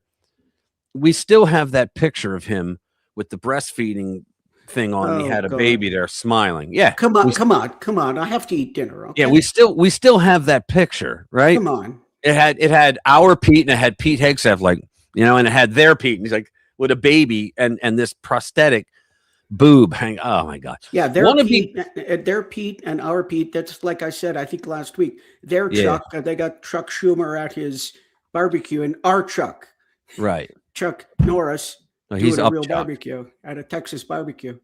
Right. Hang on. Let me get this. Hold on. Here we go. There it is. Right there. Right there. Our Pete. Their Pete. And he's like, come on. I gotta seriously, man. Think about it. Dinner. I gotta go back. I know. But look up our Chuck, their Chuck. Well, let me get through this first. Now I lost it. No. Oh, yeah. The left is baffled and still reply. Let me just get through this. Wannabe president and lame duck California Governor Gavin Newsom is also suddenly reinventing himself. He is now surrealistically claiming that as the son of an appellate court judge, he raised as an intimate of the billionaire Getty family. Was he really? I didn't know that he scarcely survived on Wonder Bread and macaroni, was disabled by dyslexia, and struggled in a broken home typical of the poor white working classes. I bet he hasn't driven a car in 20 years on his own. To win back the white working class this time around, Democratic insiders are apparently not content merely to recycle or astroturf familiar anemic candidates into veritable Obama-era clingers. Now they are seeking out brand new faces to present as supposedly more authentic white working men. They believe that they have at least found the real thing in traditionally red Texas state legislature, that James Tallarico guy. Mm-hmm. But he's got a whole suitcase of problems. He talks nonstop like a left-winger, but with the voice of an evangelical Bible thumper. Tallarico just won the Texas Democratic Senate primary over radical racist bomb thrower Jasmine Crockett. I'm just glad she's not in. Surely his handlers believe he will do the impossible and flip the good old boys of Texas to the new Democratic agenda. He may yet, but the Harvard-educated Tallarico's Christianity seems more like Latin American left-wing liberation theology than Texas-style evangelicalism. Thank you. Tallarico certainly has a long history of radical elite social media commentary, and he urges Texans not to demonize trans people and illegal aliens, but instead go after billionaires and their puppet politicians. How did he get up there himself? Perhaps such class warfare is seen as a good start for the left's new, supposedly working man's radical populace. But it turns out Pastor Tallarico is actually to the left of radical left Democrats. In the past, he had pandered to the very wing of the party that had lost its elections with offerings like God is non-binary or notions that Christians have divine guidance to let transgender males play in women's sports. He also said there was like 6 or 7 genders. Well, doctors all over say there's 6. No, it's just not true. Do you know about the God is non-binary thing? Yeah. At the beginning of Genesis, in the Hebrew version, right? The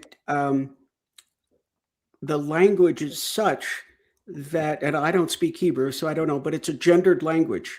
Right. And when he is referring to certain things, it uses the feminine form because that's how the language works. Well, it's like the yin and the yang. They said that the Talmud, I think part of it, it said that God is both male and female.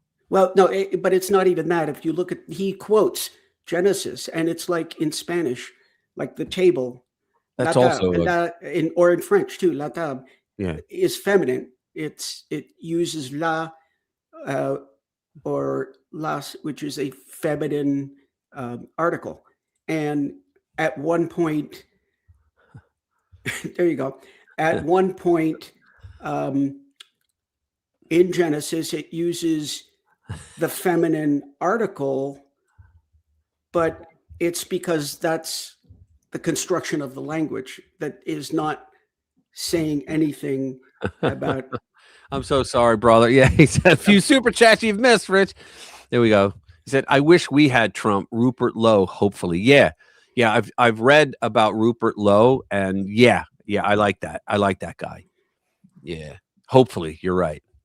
Yeah, I'm sorry. I would have read it at the end. I have a little sticker up here that says read all super chats before I leave. So I would have gotten to you, brother. Thank you, man. Thank you so much. Yeah, but it's all about the gendered language. It's not God saying I'm a man and a woman, but Right. I mean, God is everything to all people. So you could I'm gonna get interpret it back to like that. Right. But I heard him quote it. He quoted Genesis and he's There we quoting go. grammar. All he's doing is talking about grammar.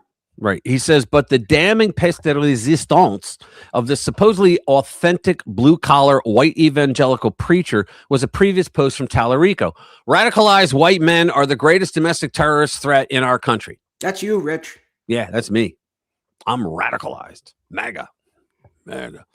Democrat politicos, and actually they say people that love our Constitution, our country, our founders, and God with family, that we're the radicals. Mm-hmm. We're the radicals. Democrat politicos and handlers also perhaps thought that they had finally found the real thing in current Maine Senate primary candidate Graham Plattner. Remember him? Oh, yeah. Despite growing up in affluence and attending the Tony Hotchkiss Preparatory School, Plattner's makeover seemed far more genuine. Indeed, Washington Post gushed about him, saying he was a rugged guy, while Politico bragged that at last Democrats had found a MAGA everyman, but better yet, to the left of Bernie Sanders. Plattner joined the Marines, saw combat tours, wait for it, saw combat tours, and was variously a bartender and an oyster man. But Plattner may have gone a bit too far to serve as the Democrats' new white working class poster boy. It was recently revealed that he had been tattooed with a skull that was the exact insignia of the SS Totenwildenborough Death Heads unit. These particular SS units were the worst of the psychopathic paramilitary organizations of Hitler's Third Reich, often having been chosen to serve as guards in Nazi extermination camps. Plattner's social media postings didn't help his often lame excuses for the tattoo, although he knew as a leftist he would survive the brouhaha given the anti-Semitic saturation of the new Democratic Party and the exemptions provided to the right people. Indeed, he trumped Tallarico's disdain for the very demographic he was supposed to sew up with the revelation that he had once described white rural Americans as racists and stupid while claiming that he was a communist and calling for armed resistance. You know where this is going, right? The reason why these white working class veneers will likely not work is not just that they are strained facades designed to make palatable and otherwise unpalatable agenda to middle America. They also ring untrue because the white working class has been so demonized by the left that it will likely never return to the Democratic Party. Consider just the pejoratives that Hillary Clinton, Barack Obama, and Joe Biden have employed to stereotype and ridicule Trump supporters and the socioeconomical rural environment that supposedly produced them. Clingers, someone said that earlier, deplorables, irredeemables, dregs, chumps, semi-fascists, and garbage. In other words, the hatred of and the condescension toward the white working class is baked into the new bi-coastal and elitist left and Democratic Party. I've said for years now that the Democratic Party is no longer a national party. They are a coastal party. They have the party elites on the East Coast and the left coast. And then they have a little something inside Illinois known Chicago, right? But they are a coastal party now. The rest of it is called flyover country to them. It cannot be finessed or masked, as the postings of even their supposedly new working class heroes attest. Just recently, liberal comedian Jimmy Kimmel went off on a new Homeland Security Secretary, this is a good story, former Oklahoma Senator Mark Wayne Mullen, blasting him as a mere plumber, We have a plumber, quote, we have a plumber correcting us from terrorism now. It worked for Super Mario. Why not Mark Twain? Here's the thing that I say. Well, let me read it and then I'll get into it. Aside from the fact that plumbers are among the most skilled and important of all the critical tradesmen, plumbing was just one chapter in Mullen's rich and varied career. He has an impressive record as a former 10-year congressman. He was a business owner too, and a U.S. senator. He also helped turn his family business into one of the largest plumbing supply services in Oklahoma. But to Kimmel, all that was condensed to being a plumber, as if his left-wing audience would likewise see a plumber reaching the highest levels of government as a joke. The View, or the Shrew co-host Joy Behar, the most misnamed woman on TV, just trashed Trump by claiming his supporters, half the country, were poorly educated. An odd thing to say when her liberal co-host Whoopi Goldberg is a high school dropout. While it is true that leftist news and commentary outlets have greater percentages of college graduates in their audiences, that fact hardly translates into them being better informed listeners. So he's known to bloviate for a long time. We don't need to read anymore. We know it. They have trashed, in other words, Democrats have trashed white people for so long, and they expect for the white people to come back. World War II complicated, Lou, for remember the Holodomor. Oh, okay. I mean, this is typical. They started back with Johnson. I will. Yeah. Started back with Johnson, and you know, he figured that he had the black population on board, and he didn't worry about it after that. And then they go to the next. So they assume they got the black population, they got the tradesmen, they got the unions, and they don't think about it anymore. So now they got to go after the illegals. Yeah. And what they don't realize is everybody's kind of going, wait a minute, that illegal just took my job. Yep. And not every, maybe most, not every lefty simply wants handouts. Some of them actually do want a good job. Yeah, I'm sure. I'm trying to find this damn. Here it is. All right, I'll build it up. They want to see the tattoo, the actual tattoo. It's not like big thing, but here it is. That's the tattoo. Well, that's the cover up. Yeah. But I don't know. Yeah, but that's his tat now. But he did try to cover it up. And he tried to change. What is that, like an overly pregnant wolf or something? Yeah, something like that. I had to cover up. Bizarre. Yeah. So that's the tat now. But yeah, I'm sorry. You get a tat like that. I don't care. Like what's his name? Pete Hegseth has tats all over him, but they're all pro-American. You know, everyone. My son who serves, he's got tats. My son's got tats everywhere, but except places where people could see them. So in other words, he doesn't have anything below a short sleeve shirt. You know, my younger son. Now my other son, he's got a sleeve and he's got tats all over, but he still kept it classy. No face stuff, no crazy shit on him. I don't have any tats. I don't think I ever will get one. I just don't want one. Entire committee in Parliament led by Justin Castro. Yeah, somehow found the. Hey, what's up, Billy? I'm reading Billy's and I don't run and see it's him. Hey, what's up, Billy? Good to see you, man. Found the last living Nazi SS guy on the planet and gave him standing ovations. Yes, I remember that story. You're right. I remember that, man. That's funny. Yeah. Here, they just get you caught. Want to He's left this just for fun, just to see. What's that? Go ahead and share my screen. Oh, okay, cool. There it is. All right. And you can see nice. right over here. Yeah. This is the actual insignia. You know, that's a little, but yeah, and that's what it looks like now. But yeah.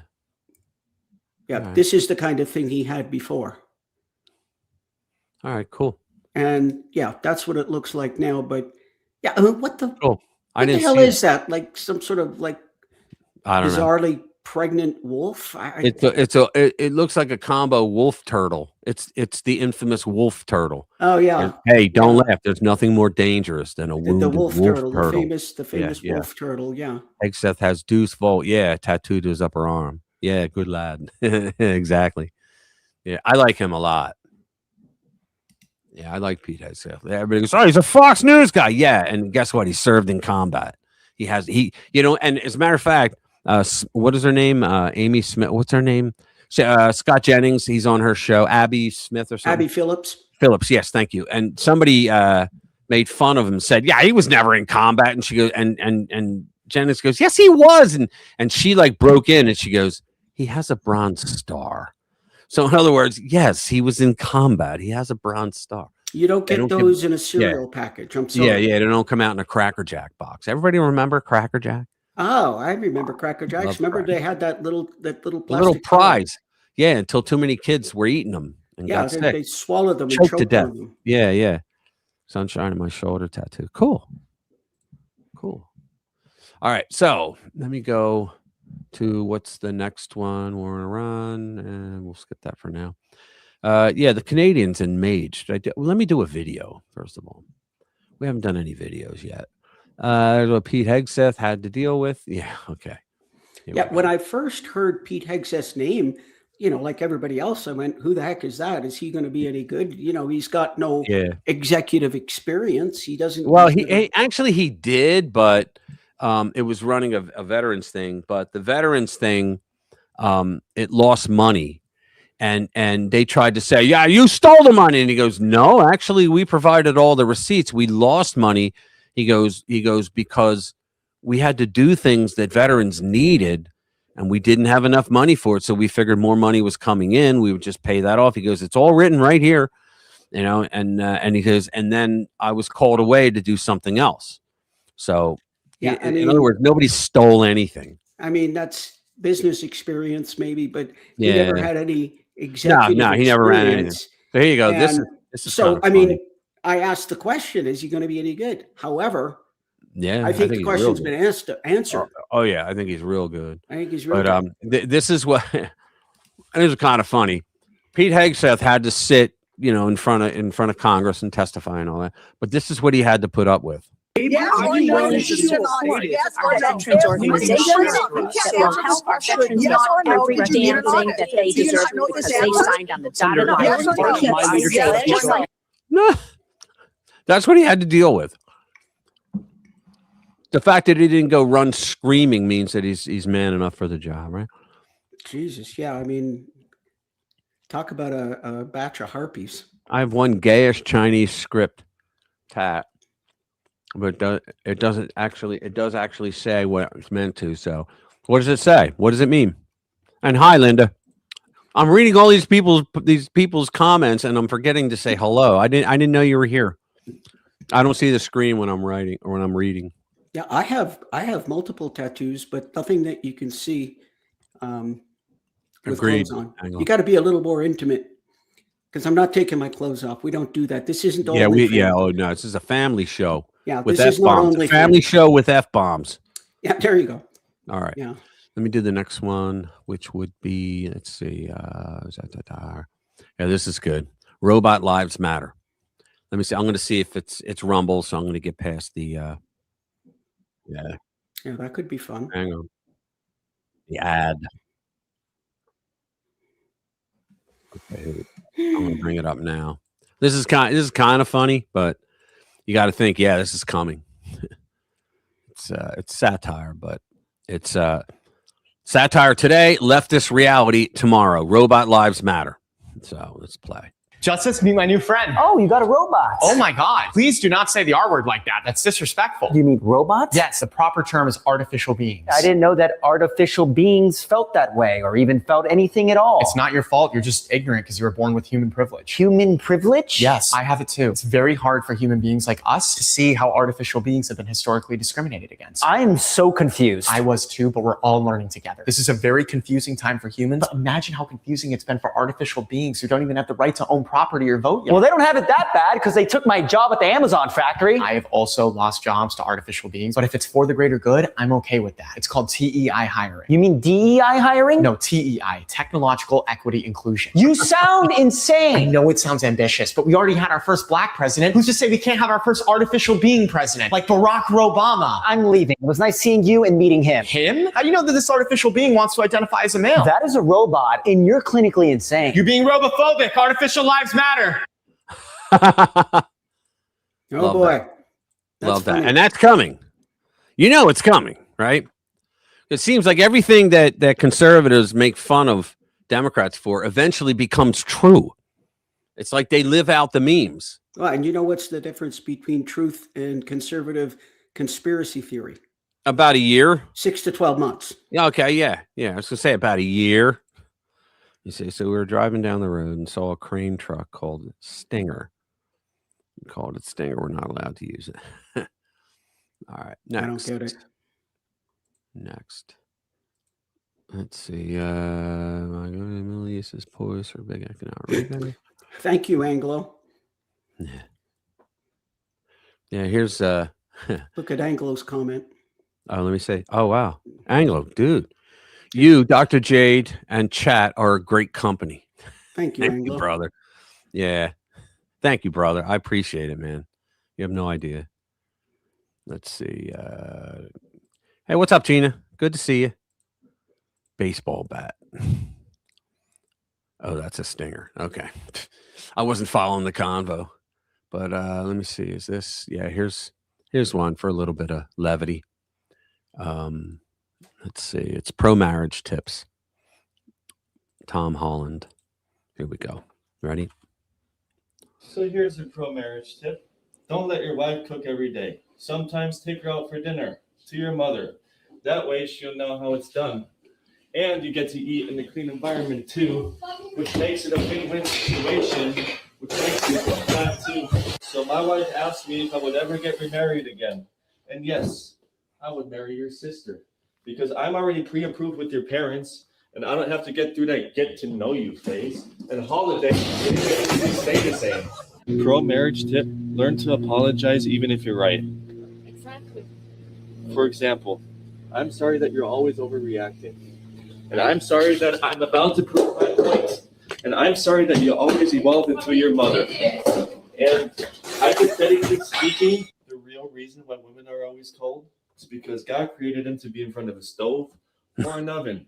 So naturally, when they leave their habitat, so here's a pro. That's kind of funny. I'm sure I there think are. I'm offended. I think there are some guys that actually live like that. I think I'm offended, Rich. Oh, wait a minute. No, I'm not offended. I have a sense of humor. There you go. Yeah. All right. So next story. Let's see. What was that one? Yeah, we did the measles one. Oh, and Commander, yes, I did look back at some of the comments about the boxing gloves, so I think I get it. Let's see. Is the video in this? If the video's not here, then what good is it? They don't have the video. Yeah, I was going to do the Trump is saying the same thing he said 30 years ago, or whatever. But they don't have a video. I'm not going to do that one then. It would be better with a video. Only prosecutions will end. Here we go. Practicing Muslims cannot disavow. Here we go. This is going to be good. So, practicing Muslims can't disavow Sharia even if they wanted to. A Muslim Washington Post columnist reveals an important truth even while dissembling about Sharia. There he is.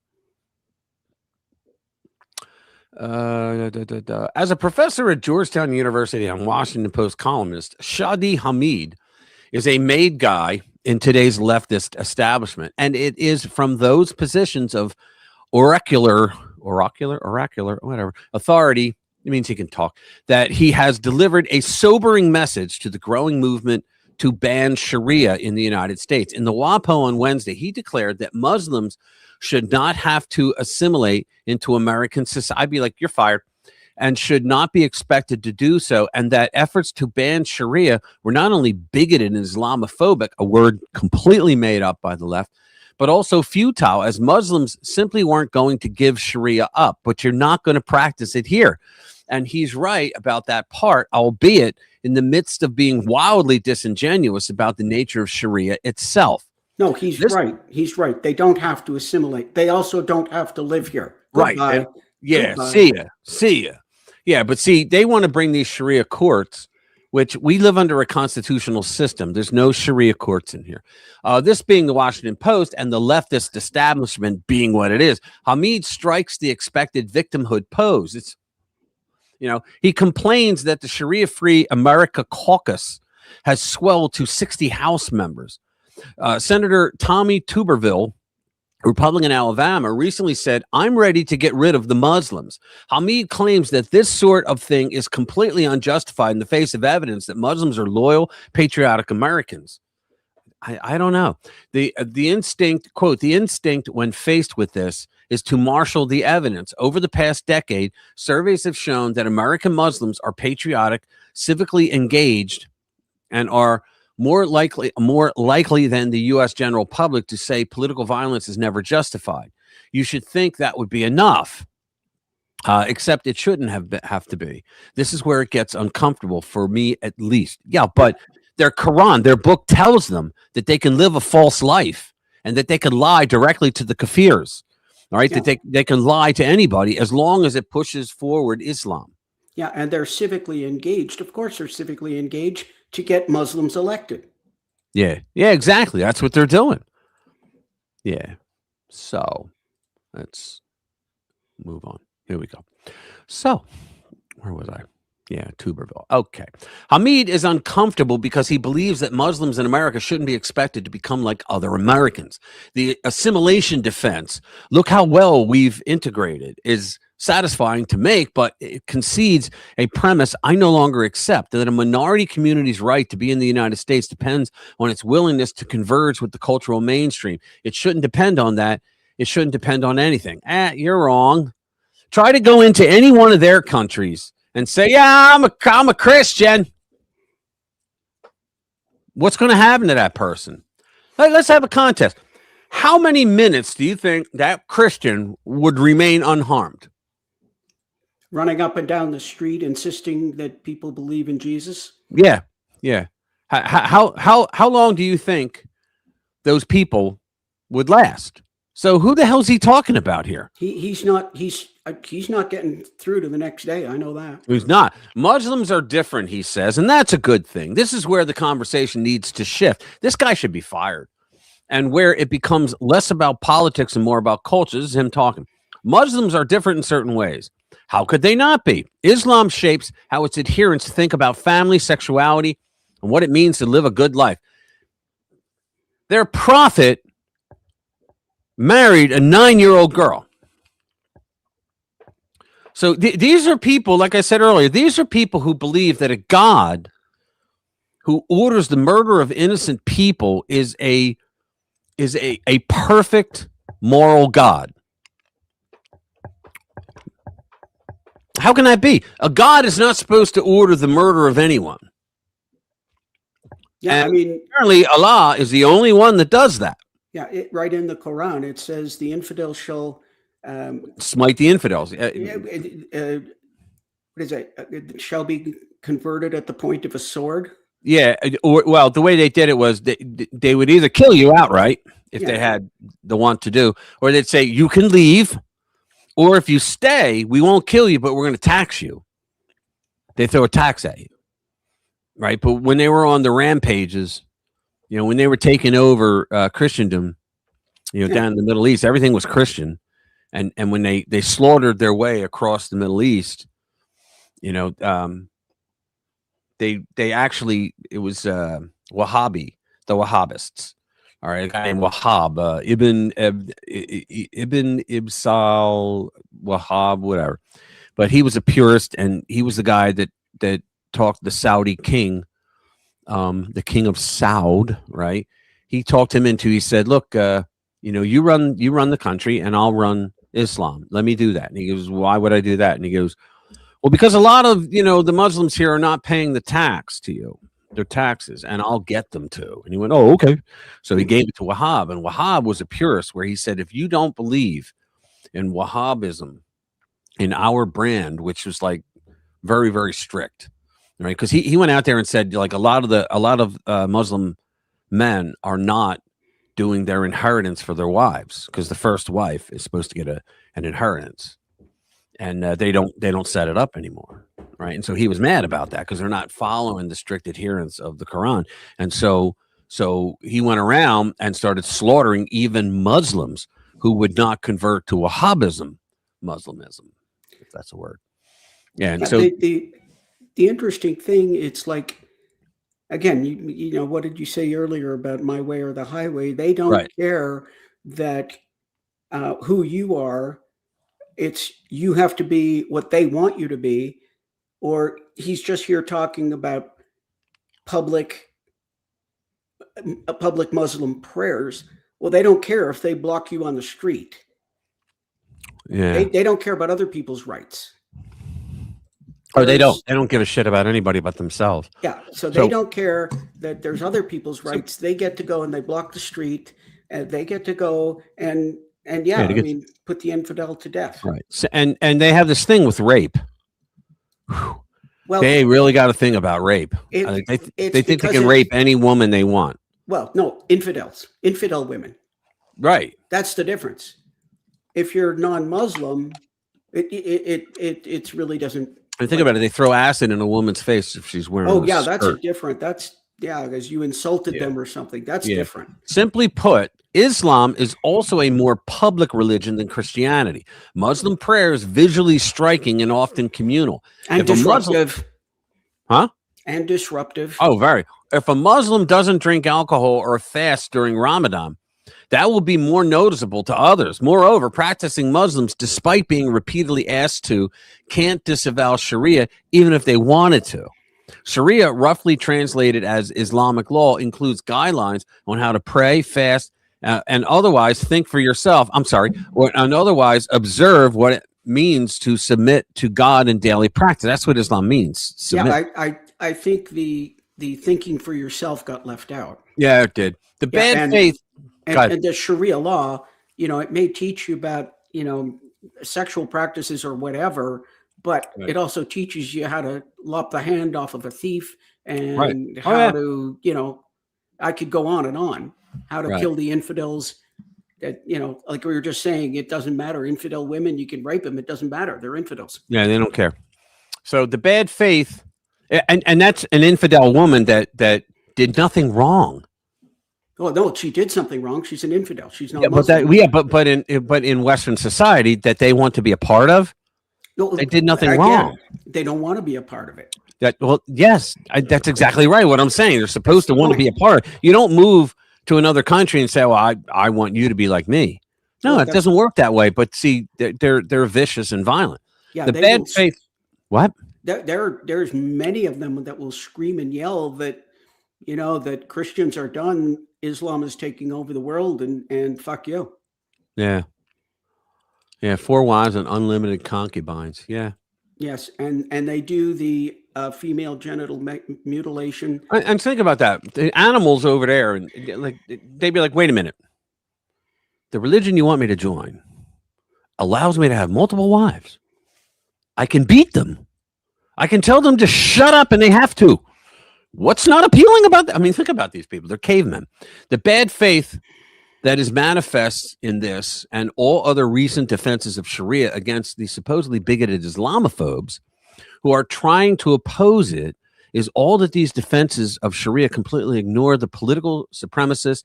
They are supremacists, expansionists, and violent aspects of Sharia, and the bank of their audience's ignorance of the fact that those aspects even exist.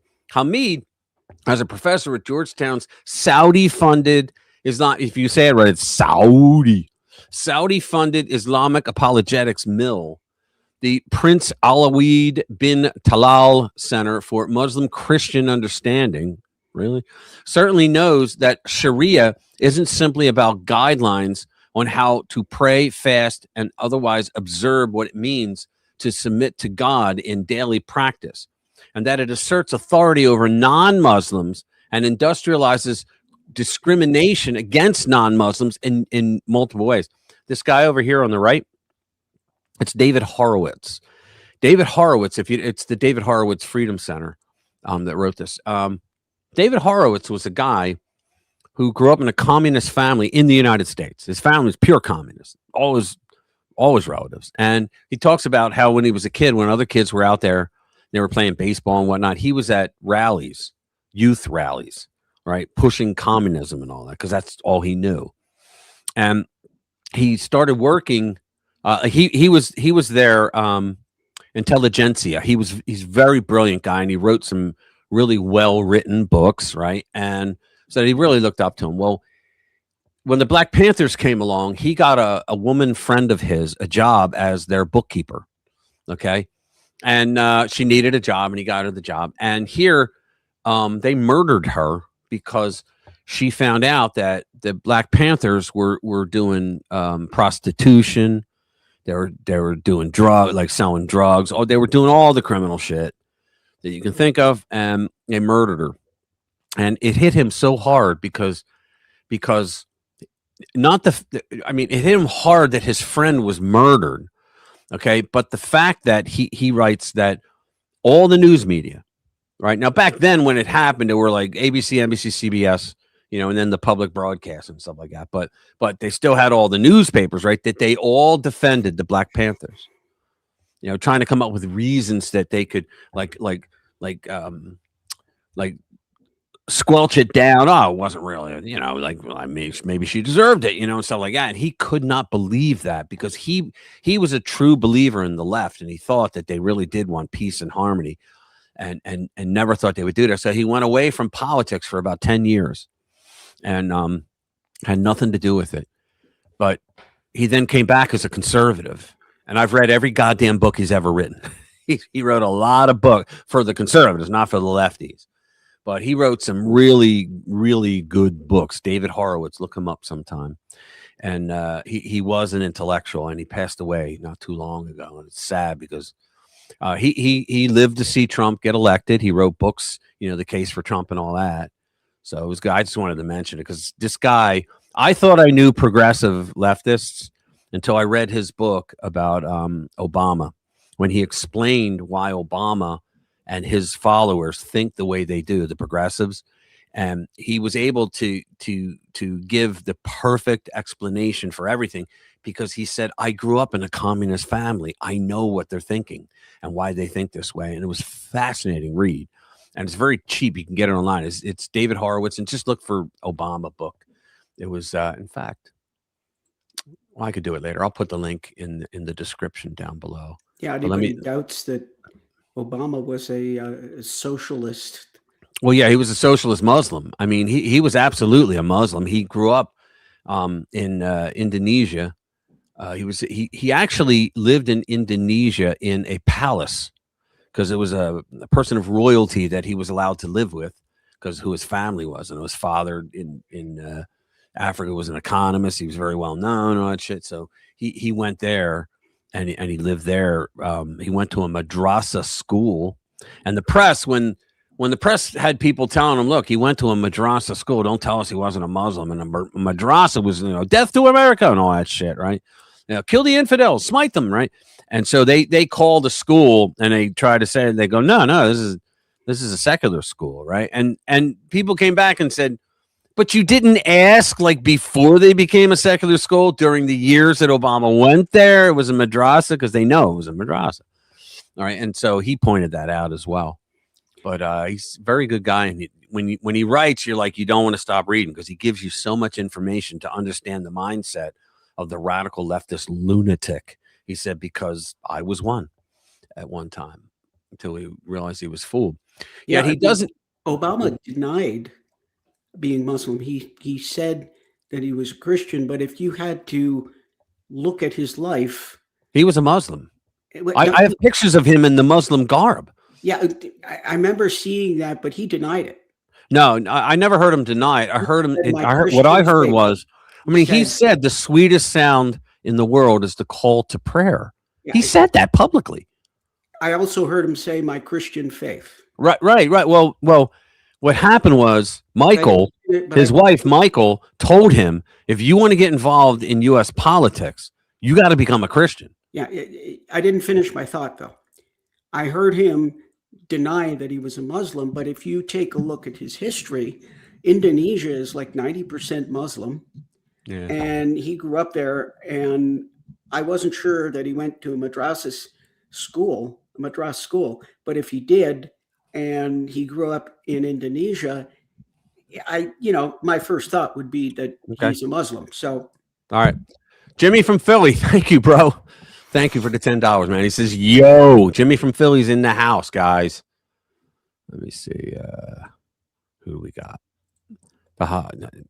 Hold on, halal. Yeah. But anyway, so we don't need to read this anymore. The guy is Washington Post flunky, trying to tell the world that Sharia is not bad and that that Muslims love America and we should have them as neighbors. And it's a religion of peace. Yeah, it's a religion of peace. But you know what they think? When they say it's a religion of peace, they say it in the same way that a Marine says, my rifle is an instrument of peace. In other words, when they say that Islam is a religion of peace, it means after we kill all of our enemies, there will be peace. That's what they mean when they say that. I kind of think, have you ever seen the movie Mars Attacks? Yeah. When the little Martians are running around screaming, we come in peace, as they're shooting people up. Yeah. Oh, it's coming down now? All right. Hang on. Let me see. I have it.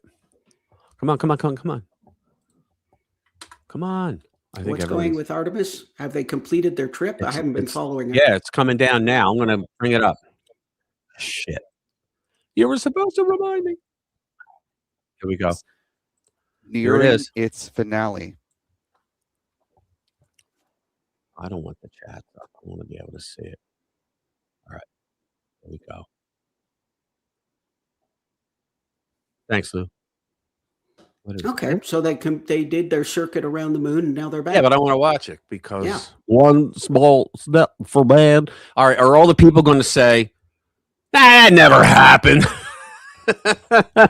They made it up. We're going to hear that now. The interesting thing about Apollo 11 and the lunar landing is I believe that it would have been more difficult to do it in a soundstage and with the artificial intelligence they had at the time. I think it would have been more difficult to fake it than to actually go there and do it. Yeah. Houston Integrity splashdown, sending post-landing command now. Oh, there it is. Yep. And we have splashdown. We have splashdown. So let's Orion Integrity, welcome home to Reed Wiseman, Victor Glover. See, if it was me, I would make everybody that's coming to pick them up be in like ape suits, travel around uniforms the moon on, and back again. Open the hatch. Now on our spaceship. Imagine. They're going to zoom in. Welcome home to the crew of Artemis 2. How many are on there? Does anybody know? 4. 4 of them? Okay. I believe it's 4. Did they have a liberal woman, a black guy? There was a black guy, Muslim, good woman, orientation. Muslim. Referred to as stable 1, which means and the white guy flew it. Heat shield is down below, and I do believe there was a woman docking though, and hatches there was definitely up above. a black There man. will be a series of support balloons inflated by helium to ensure that the spacecraft stays in this upright position, though. They'll be similar to the ones that we saw back during the Apollo days, and of course, for those who watched the return of the spacecraft that flew on the Artemis 1 mission back in 2022. So does anybody know like what their mission was? I wasn't following it. Yeah, just to circle around the moon. Around the moon, right? How many days did it take them to get there? Well, it actually took longer because they went out of they did a circuit of the Earth before they went out. Right. And they also went further away from the Earth than any human being has ever been. Oh, cool. as they did this, I think it was a couple of circuits around the, I think that's about it. There's a view on board the Integrity recovery Houston, vessel. contact on VLDR. Cool. Houston, we have you loud and clear on VLDR or Hollis. We have you the same. We'll meet you over in post landing. You know, it's probably going to be hours before they open the capsule. Oh yeah, it's going to be What a forever. ride, Houston. What a journey. We are stable 1, 4 green crew members. I'll wait for like another minute before we go off. Houston copies all. Yeah, I would have everybody in monkey suits with their uniforms on open the hatch. Hey, can you imagine? Like, what the hell happened? That would be funny. Just to clarify on the status Anglo, update thank from you. Commander Well Reed done, Wiseman the for USA. Marine You guys crew give us members Europeans hope. means We're that they're back. all You guys are in coming good back. health, I can good see it. spirits. You guys are coming back, especially Unofficial today. splashdown Get rid of time the- get rid of logged the, by NASA invaders. as happening at 7:07 and I will 47 keep seconds it. p.m. Central, 8:07 47 All right, I seconds will p.m. keep it on. Share my in case screen. in case something happens. Go ahead and share my screen. Okay, Dr. J. There it is. Oh, cool. That's them. That's them. So one has to be Hispanic, and the other one has to be Hispanic white. And then there's a woman. and a black I don't man. know. I don't know that much about them. Got your woman, and you got a black man. Yeah. You got a woman. You got a black man, and I don't like the way you said that, you bigot. well, What's this? that's okay. Or I'm an used- Alf suits. Oh, Alf suits would be even I better, am- dude. Hey, listen, Willie, where's Lucky? Yeah, dude. Listen, I'm That was so great. I'm. You know, I mean, you just accept that you're going to be called names and move on. Exactly. The DEI crew, probably.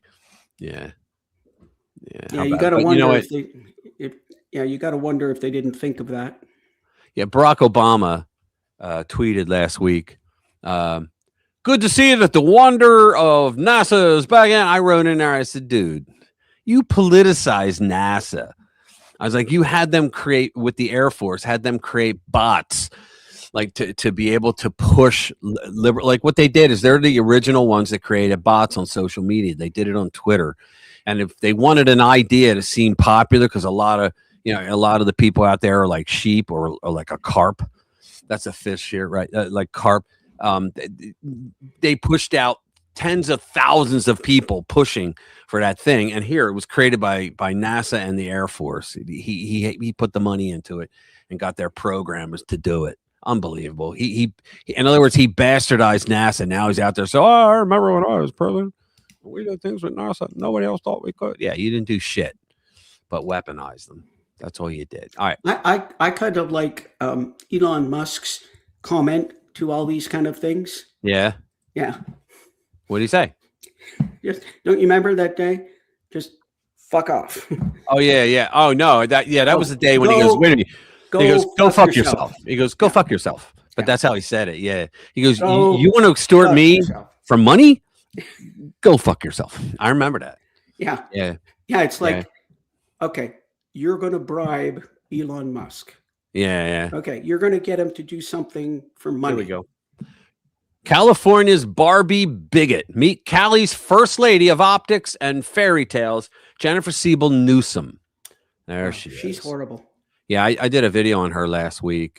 It was fun to do too because she just kept giving and giving. Is that the one where you talked about how they went looking for racism? Yeah, they went looking for the racism in the southern states. I wanted to send it to Leanne, but I was afraid she would have a conniption. She would just go absolutely out of her mind. I didn't want to do that to her, you know. So let's see. Let me start reading it. So Jennifer Siebel Newsom. Yeah, this woman, guys. This is a woman. It's Gavin Newsom's second wife. You know who the first wife was Newsom's first wife, Guilfoyle. What's her name? Her first name? Come on. idea. Kimberly Guilfoyle. Remember, she was with Don Jr. Kimberly Guilfoyle. She was a Fox News host, and she was on the 5. You remember her? Can't say it rings a bell. Oh yeah, well I'll bring up her Wikipedia page. Let me see. Let's do it this way. We'll share this tab right here. That's her. Remember her? Can't She say was I on. do. She was on the 5 with Fox News, and she also did news. She was on Gutfeld's show a few times, but she was very big on Fox. And then she gave the speech during the 2020. She gave a really good speech. A lot of people say, yeah, she was like really into it. You know, the way that she praised Trump and all the things that he did. And then she and Don Jr. broke up. I was surprised, but she was married to Gavin Newsom, which like kind of freaked me out when I heard it. I'm like, what? So she went from Gavin Newsom to John Jr.? Don Jr., yes. Whoa, So whoa. yeah.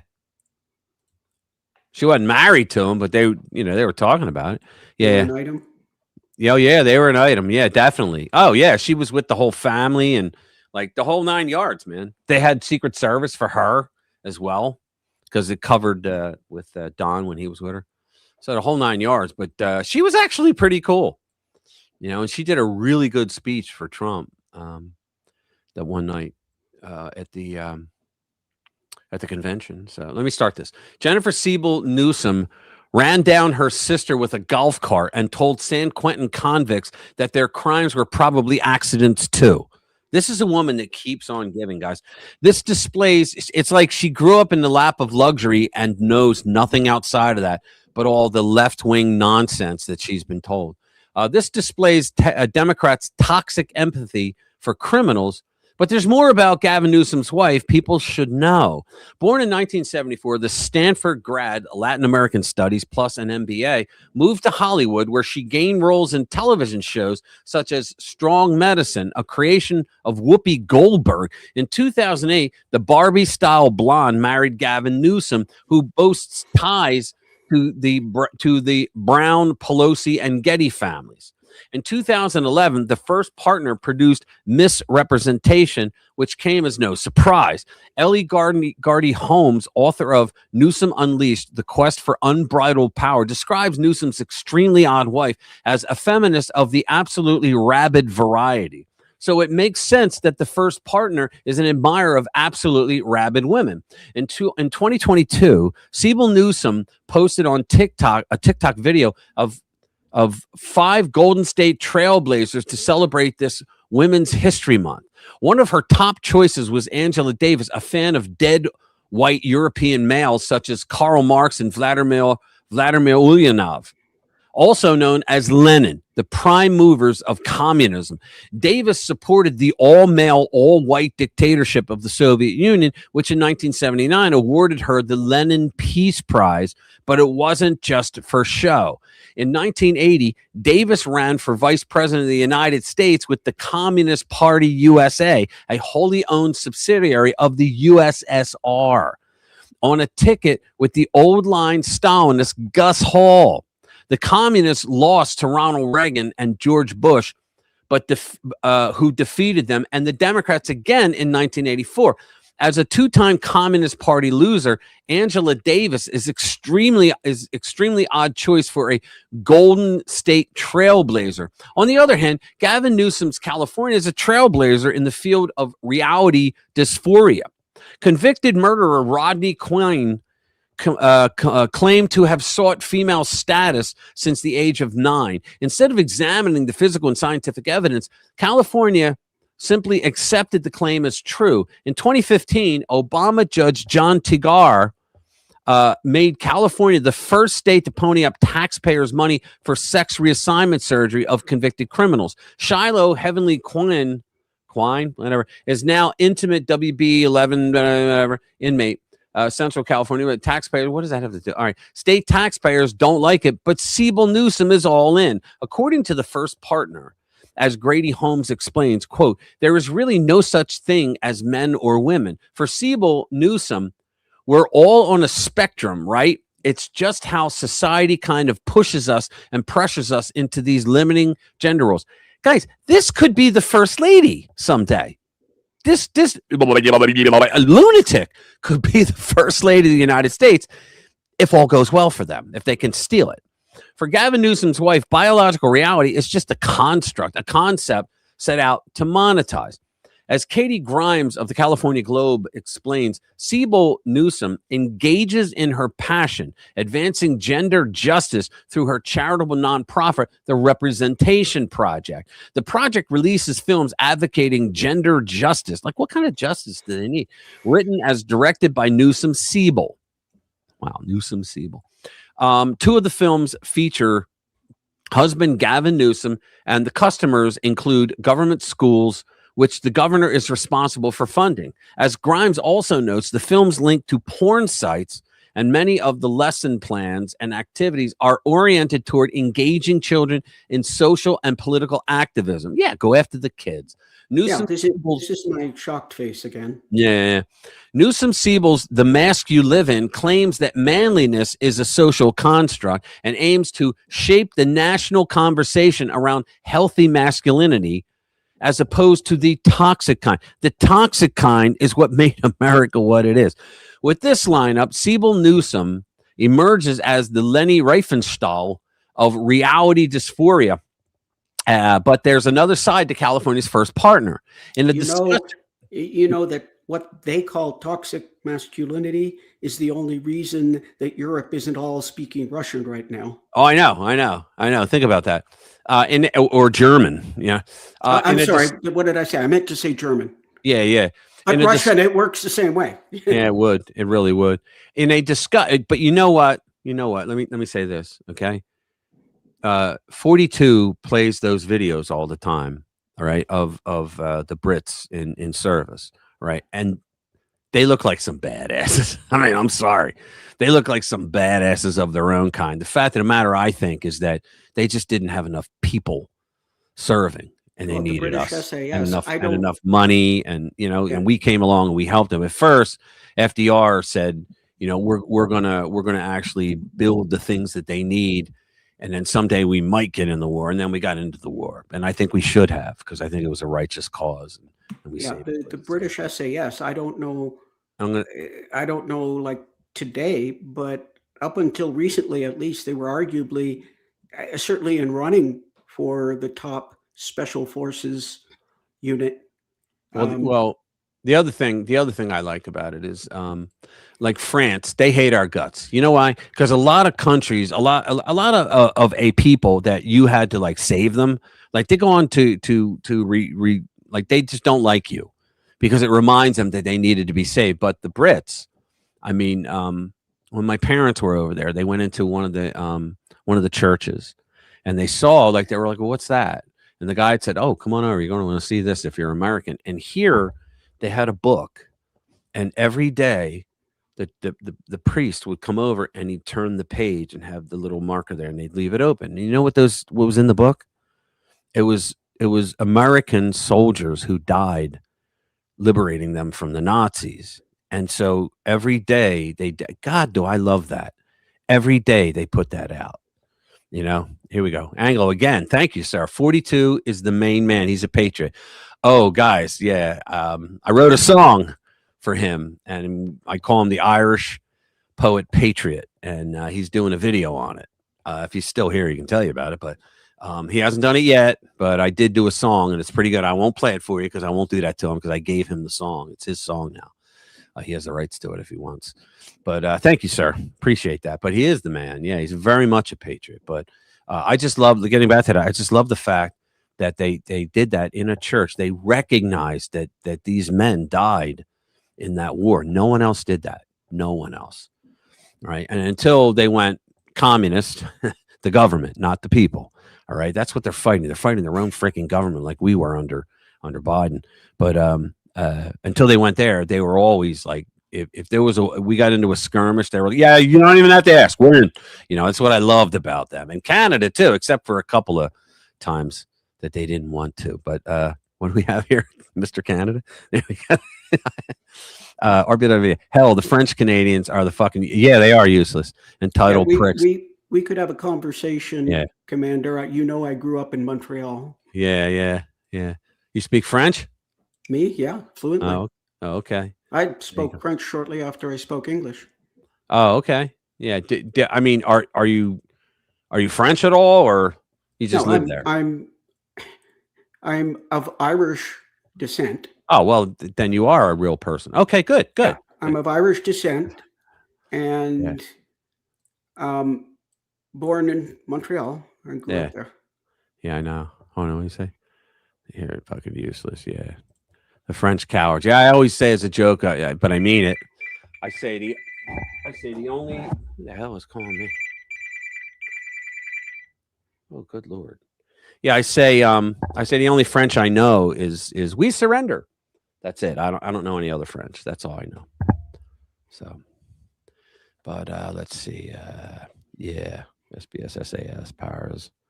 Yep. So let me get back to this. Sorry, guys. I digress a lot today. So in a discussion of her, we're back to Newsom, Jennifer Siebel Newsom. In a discussion of her Fair Play film in 2022, Siebel Newsom, and now how come none of the rest of the country heard of these films, right? Siebel Newsom told Eric Michelson that so many progressives are leaning into redefining what pro-life is really about. And that's what we're doing in California. Pro-life, quote, is about prenatal care and universal preschool and universal after school and universal health care. And not about conception. No, I'm sorry. It's about murdering a child before it's born. California first partner then targeted people in what she called the far right. I always wanted to ask, they go far right Republican, Mike Lee from Utah. All right. Is there ever a far left Democrat to these people? No, there isn't. The press never says far left, radical left. I always say far left when I write about them, but that's just me. And I don't have an audience beyond like 1,000 people that read my shit every day, but which is fine. I don't market myself, but it's always, far right conservative, it could be, they would say far right conservative Lindsey Graham. And you're like, what? Wait, what? Lindsey Graham? Yeah, no. So we're living in this conservative evangelical silo. Like everybody on the right is an evangelical to people like her. She's a walking, talking trap. They were living in this conservative evangelical silo that ultimately is just pulling us back as a country to a time and a place where we don't deserve to be, and we're not going to be.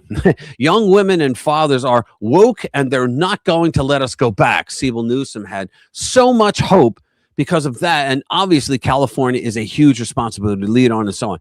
This is why it was so idiotic when she literally admitted to Jen Psaki not long ago that they went to the southern states, Alabama, because they wanted to see the racism and the sexism and all the other isms so they could show their children what it really looks like. I mean, holy cow, what a moron. In 2023, Siebel Newsom took her children on a tour of red states, Florida and Alabama, so they could witness the basket of deplorables firsthand. Gavin Newsom's wife describes herself as a truth seeker, so she is fully capable of defying satire. For all but the willfully blind, Siebel Newsom is a full-on bigot in the style of Norman Lear and Rob Reiner. Newsom's Barbie uses her power and prestige to demonize conservatives who tend to recognize biological reality. The true construct of the LGBTQ, RSTUV, and sometimes that little symbol that goes over some Spanish letters, formulation, whose letters, as Bruce Bauer explains, stand for utterly different phenomena. There is no LGBTQ community, just as there is no lawyer, gardener, bank, teacher, Quaker community. Reality dysphoria, which derives from the dictatorship of the subjunctive mood, DSM, dictatorship of subjunctive mood, is no basis for a system of government. In case anyone doesn't know, the DSM is the Diagnostic and Statistical Manual, which is basically a list of medical diagnoses accepted in North America. But isn't that, wasn't it for but isn't the DSM-5 for crazy people? I'm sorry, psychiatric diagnosis. Yeah, that's what I thought. Okay, I'm sorry. Psychiatric, and we're up to, well, last I looked, we were up to DSM-6. Oh, really? Yeah. And tell me this, did they remove gender dysphoria? I don't know. Because I know they removed homosexuality from that because the Democrat politicians got on them to do it. Well, you see, gender dysphoria is a little different because It's not the gender part, it's the dysphoria part. So whether you're one of the 82 different genders doesn't matter. It's whether you're happy about it. Yeah. So that's the thing. Hey, what's up, If you're- Special K? If you're a boy that wants to be a girl, the problem is not that you've got something messed up that you think you're in the wrong body. The problem is that you are depressed about it. Right. Exactly. So that's where you get the gender dysphoria. That probably sticks. Okay. What's up, Mr. Infinity? Finality. Good to see you. Hey, there he is. What's up, Chris? Good to see you, man. See, I don't know how many conservatives I speak for, but the big thing is I don't think most conservatives care that much. We don't. We really don't. No. Do you know what it was? Rush Limbaugh got this right in the 90s when he said American conservatives couldn't give a rat's ass if you're gay. He said, but we don't like it when you're in our face. You say, I'm gay and you have to love me whether you like it or not. You know, and this is why they hated him as much as they hate Trump. Yeah. Right? They hated him because he told the truth and he got it out there. He wasn't afraid. I don't dislike you because you're trans. I dislike you because you're an asshole. Right. Because you're trying to tell me that I have to remember every trans person's pronouns. And if there's 100,000 trans throughout the country, that means I got to remember 100,000 people's pronouns, or you want me to go to prison, or I'm some kind of a transphobe? No, I'm sorry. And you know what? I'm not against trans people. Do it. If you're an adult, do whatever the hell you want to do. You know, more power to you. Just don't try to force me or anybody else to buy into it. Right? I don't force anybody to buy into what I am. Right? Yeah, I don't have to agree with you for you to believe something. Yeah, yeah. I saw a meme the other day. Christian conservative patriot. That's how I'm going to go. You know Steven Crowder, of course. Of course, I watch him. There is, you know how he does those sitting at a table things. Change my mind. I have the mug around here somewhere. Yeah, So this was changed my mind. This was some pink-haired Karen sitting at a Steven Crowder type table, and in front of the table was, "I'm offended. Change your mind." Yeah, that was good. Yeah, but he used to do the change my mind shit. But you know what? When the commies in this country went crazy, he had to start hiring security. When they went crazy. Yeah, it used to be you could have a conversation. I think. I was pretty sick last week. Thanks, Chris. I'm all right. Most conservatives, because I'm pretty conservative, I got my own stuff to worry about and things that people might like, but I don't care. I don't give a shit what anybody does as long as you don't try to force me to like it. I don't care how you dress. I don't care who you sleep with or how many. I don't care. You know, don't try and talk my kids into doing it though. Right. That's where you draw the line. When liberals are screaming into the sky. Here we go.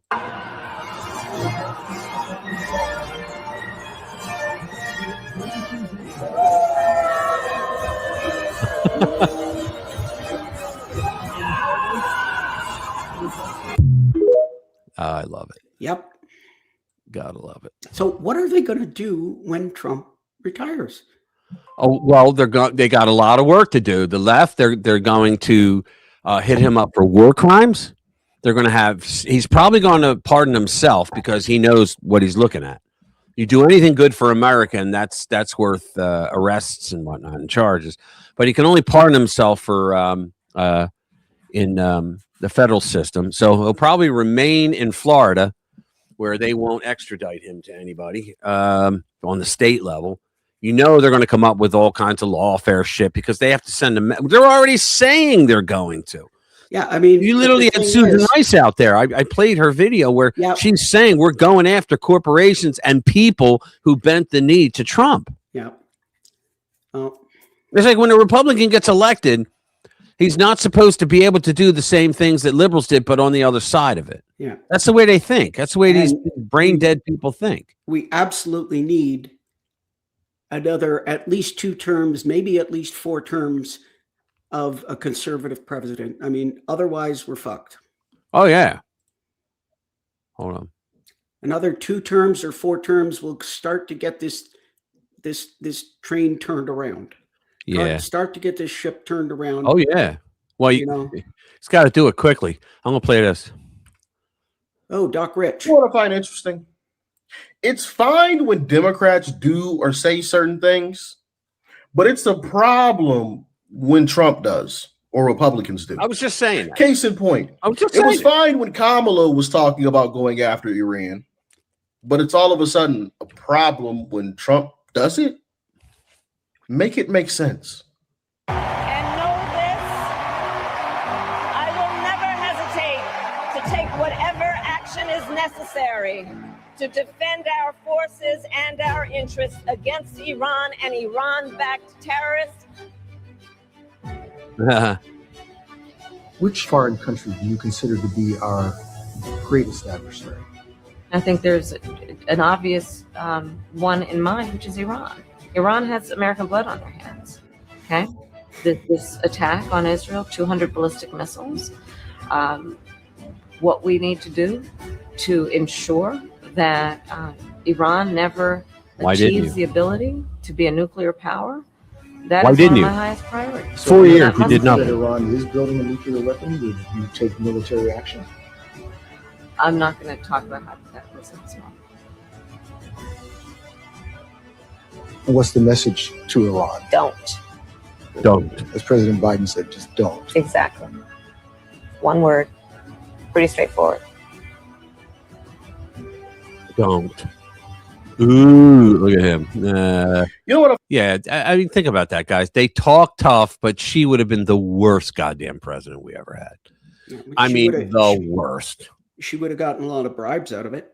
Yeah, and well, she would have been run by the same puppet masters that Joe, the warm diarrhea brains Biden president, did. Yeah, blah blah blah. They haven't shown any pictures of him recently. Of him? Mm-hmm. Yeah, he's breaking down pretty bad. Although they showed one a few months ago, he actually got up and was speaking. Yeah, but a lot of people were saying that was AI. Really? A lot of people tried to say that. I don't know if it was or not, but a lot of them were saying it was. Let me see. Let the war crimes begin. Yeah, who the hell wants to? Hold on, undercover video. Yeah, you don't hear. Yeah, we'll do Slay News, which is actually a pretty good site. I'm gonna do this one. Fetterman, my senator, right? I always tell people, I say this, I say, look, I would never vote for a Democrat. Okay. The best Democrat is worse than the worst Republican. But in this case, okay, if Fetterman was running against, if my party puts up a fucking rhino, right? You'd have to think about it.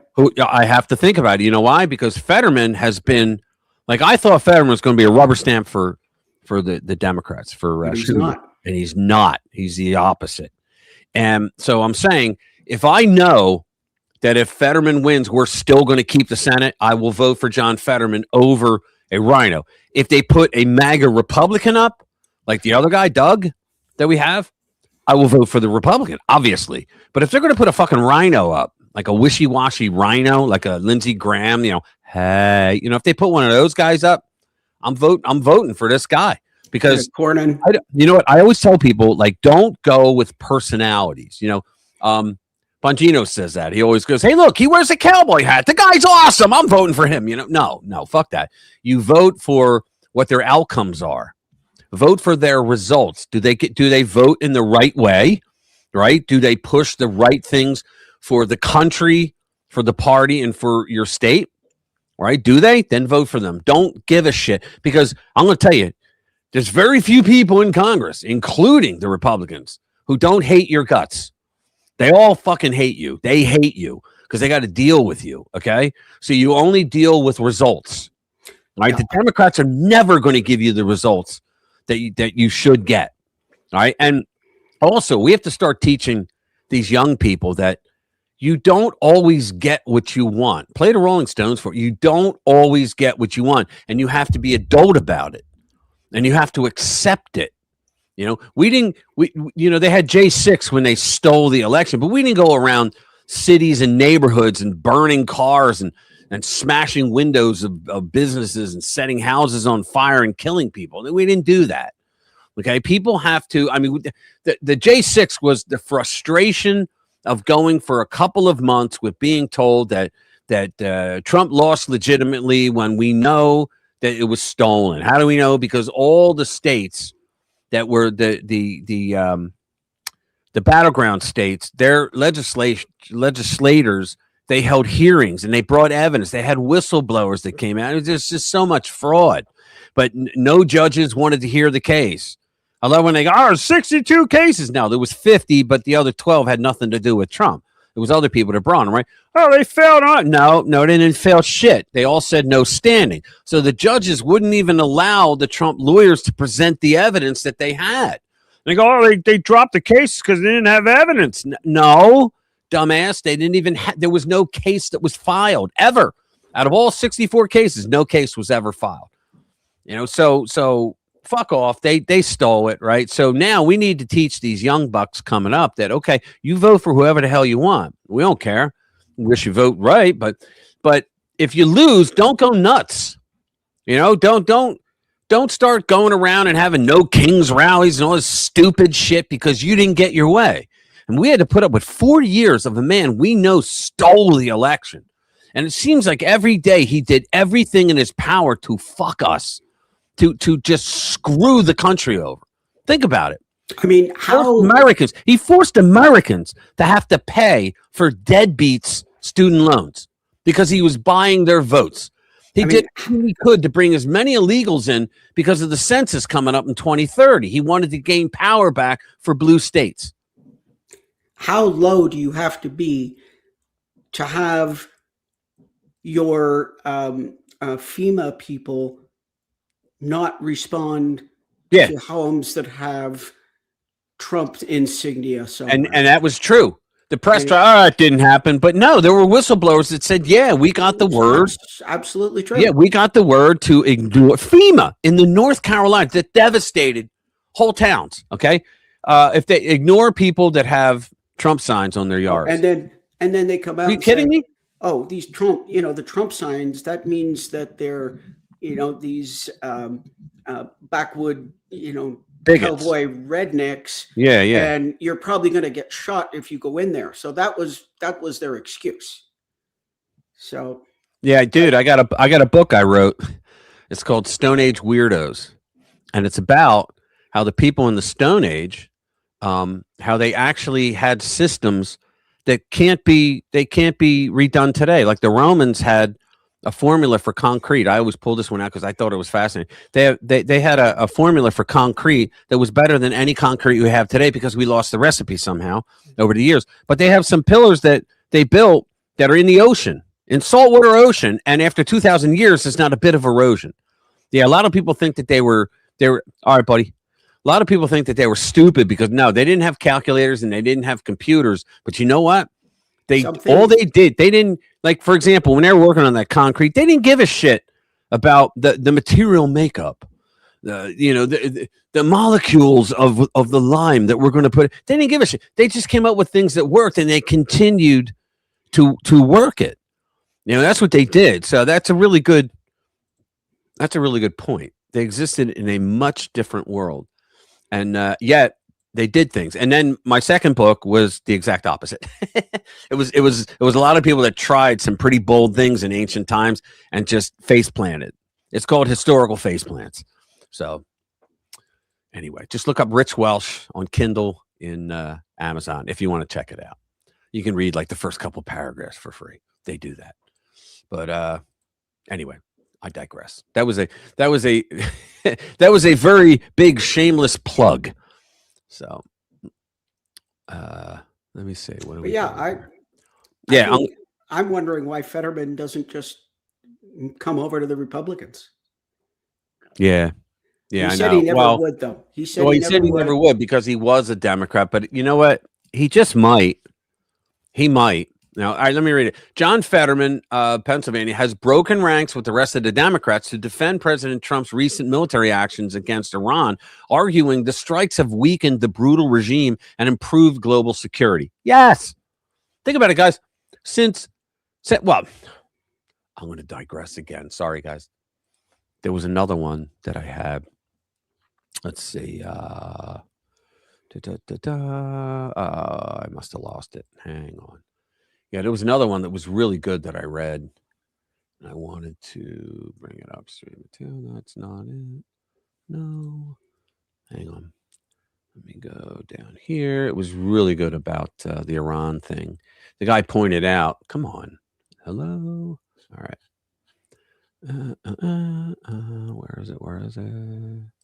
There it is. Is that it? I don't know. No.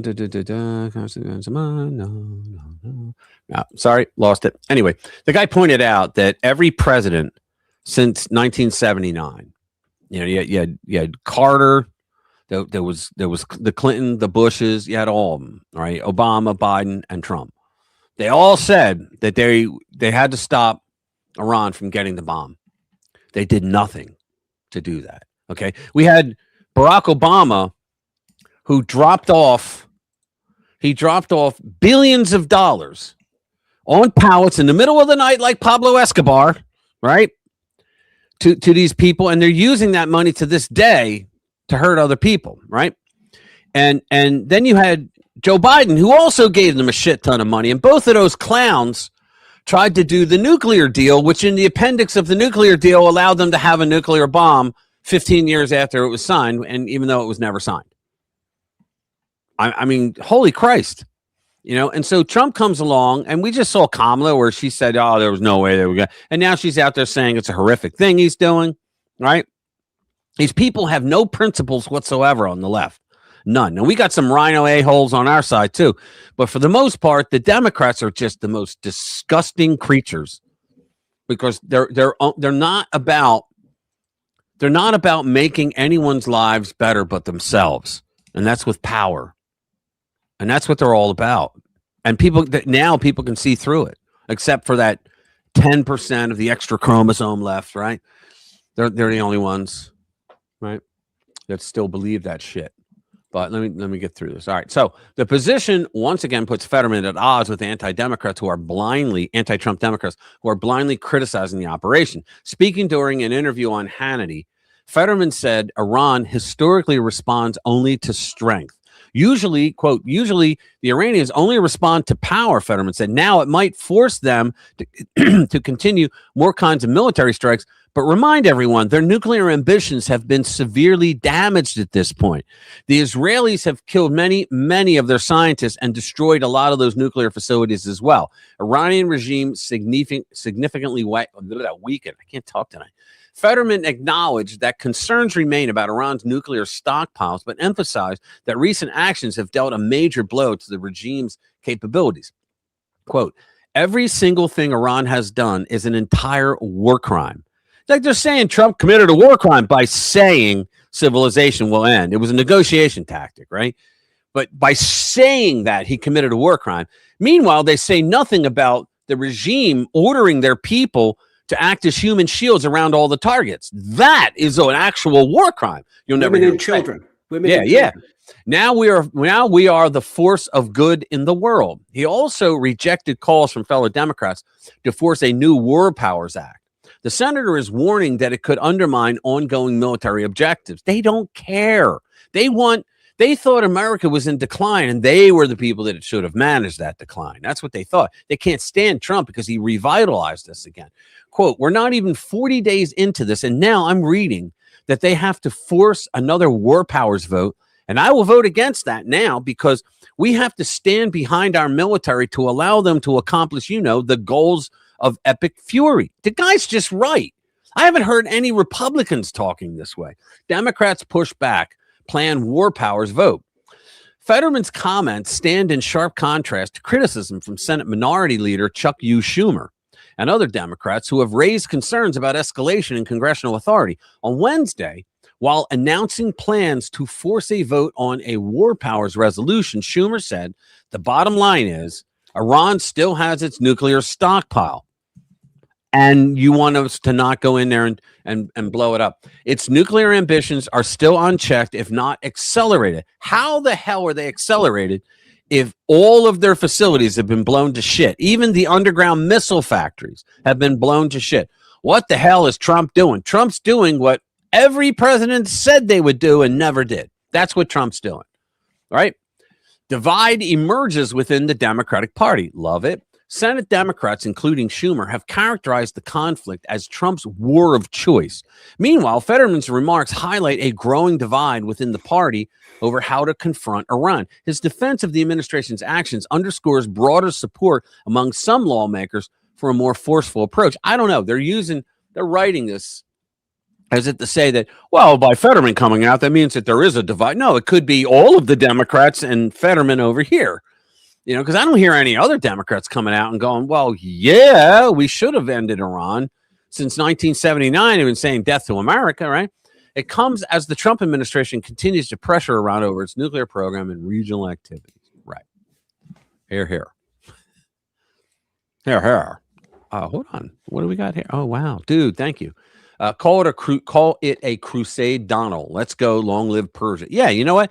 You're right. You're right, Anglo. The Persian people, the Iranian people. Iran was chosen by the German, not the chancellor, not Hitler, but his diplomat to the Middle East, and said, "Why don't you call it Iran? Because Iran in Farsi means Aryan, so they would be the Aryans."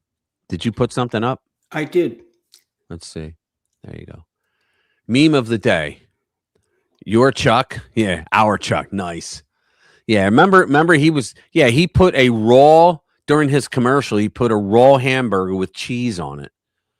And he went to put it on a bun, I believe. But he had a raw hamburger and he put the cheese on the raw hamburger. He didn't know how to cook a hamburger, but he wants you to believe that like that he's an American just like us. And then you got the man at a Texas barbecue. Yeah, yeah. So let's see. Let's play a video. We got enough of them. I want to find one. Yeah, I tried to find it earlier and I couldn't. And then I worded it a different way. Oh, you know what? I would like to see this one. Political pressure from Somali community hampered Minnesota fraud probes. Yeah, we'll do that right after I show this quick video. I just found this funny, guys. I like shit like this. Ready? Hey, did you see that? See what? You gotta be kidding. Nah, dude. That thing's moving. That thing's moving. Honey, the fucking doll is moving.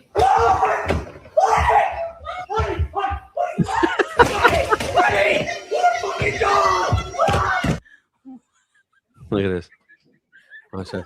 Babe, it's happening again. I told you! Fuck! It's moving! That thing's moving! Yes, it is! Thomas, how is that moving? It's not fucking moving! Look at this.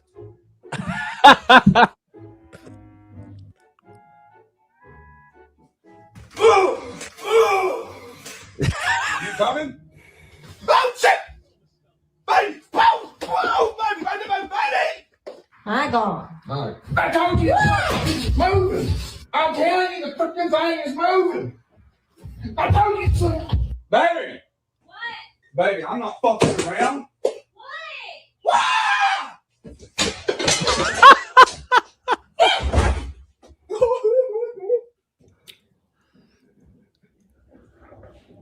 Look at this.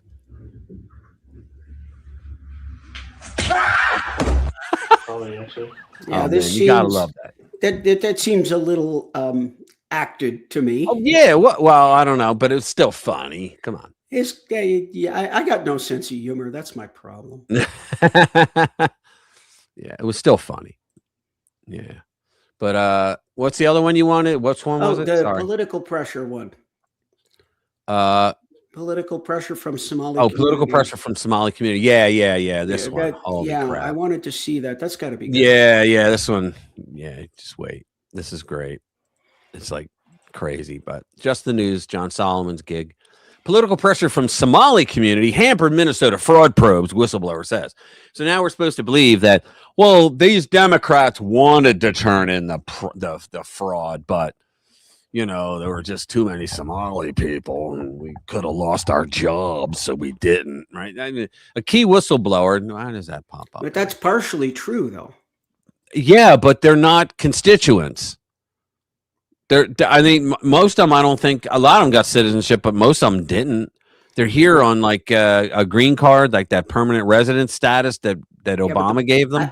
I guess the problem is there's so many Somali voters in Minneapolis, you can't go against them. Yeah, and that's a problem because they were all for the fraud. A key whistleblower in a Minnesota government fraud unit suggests politics have played a role in undermining investigations into child welfare rackets.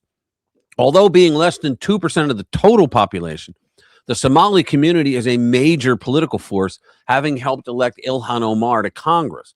Yeah, that and follow the money. Right. A key whistleblower and one of the first to draw attention to what he believed was widespread fraud in Minnesota welfare system says that state officials hampered probes into the allegations over concerns about pressure from the state's Somali immigrant community. That community. So you're worried about a community that's worried about stopping the faucet of fraud. So that community has been at the center of the recent welfare fraud accusations, including the Feeding Our Future fraud case that we went over, in which prosecutors say more than 70 defendants. This is the Trump administration going after 70 defendants, most of them part of the Minneapolis Somali community, were charged in connection to a $250 million pandemic era fraud on a state-funded meals program for children. Last year, new charges in the Feeding Our Future case sparked renewed interest in the state's federally funded daycare program. Independent, that's the Quality Leering Center, right? Independent journalists flocked. Yeah, it was Nick Shirley, flocked to Minneapolis and recorded videos of empty daycare centers that had received millions in state grants. But concerns about Minneapolis daycare centers go back at least a decade, according to the whistleblower Scott Dexter, who now has to hire a food taster because they named him, who worked as an investigator at the Minnesota Department of Human Services from 2013 to 2019.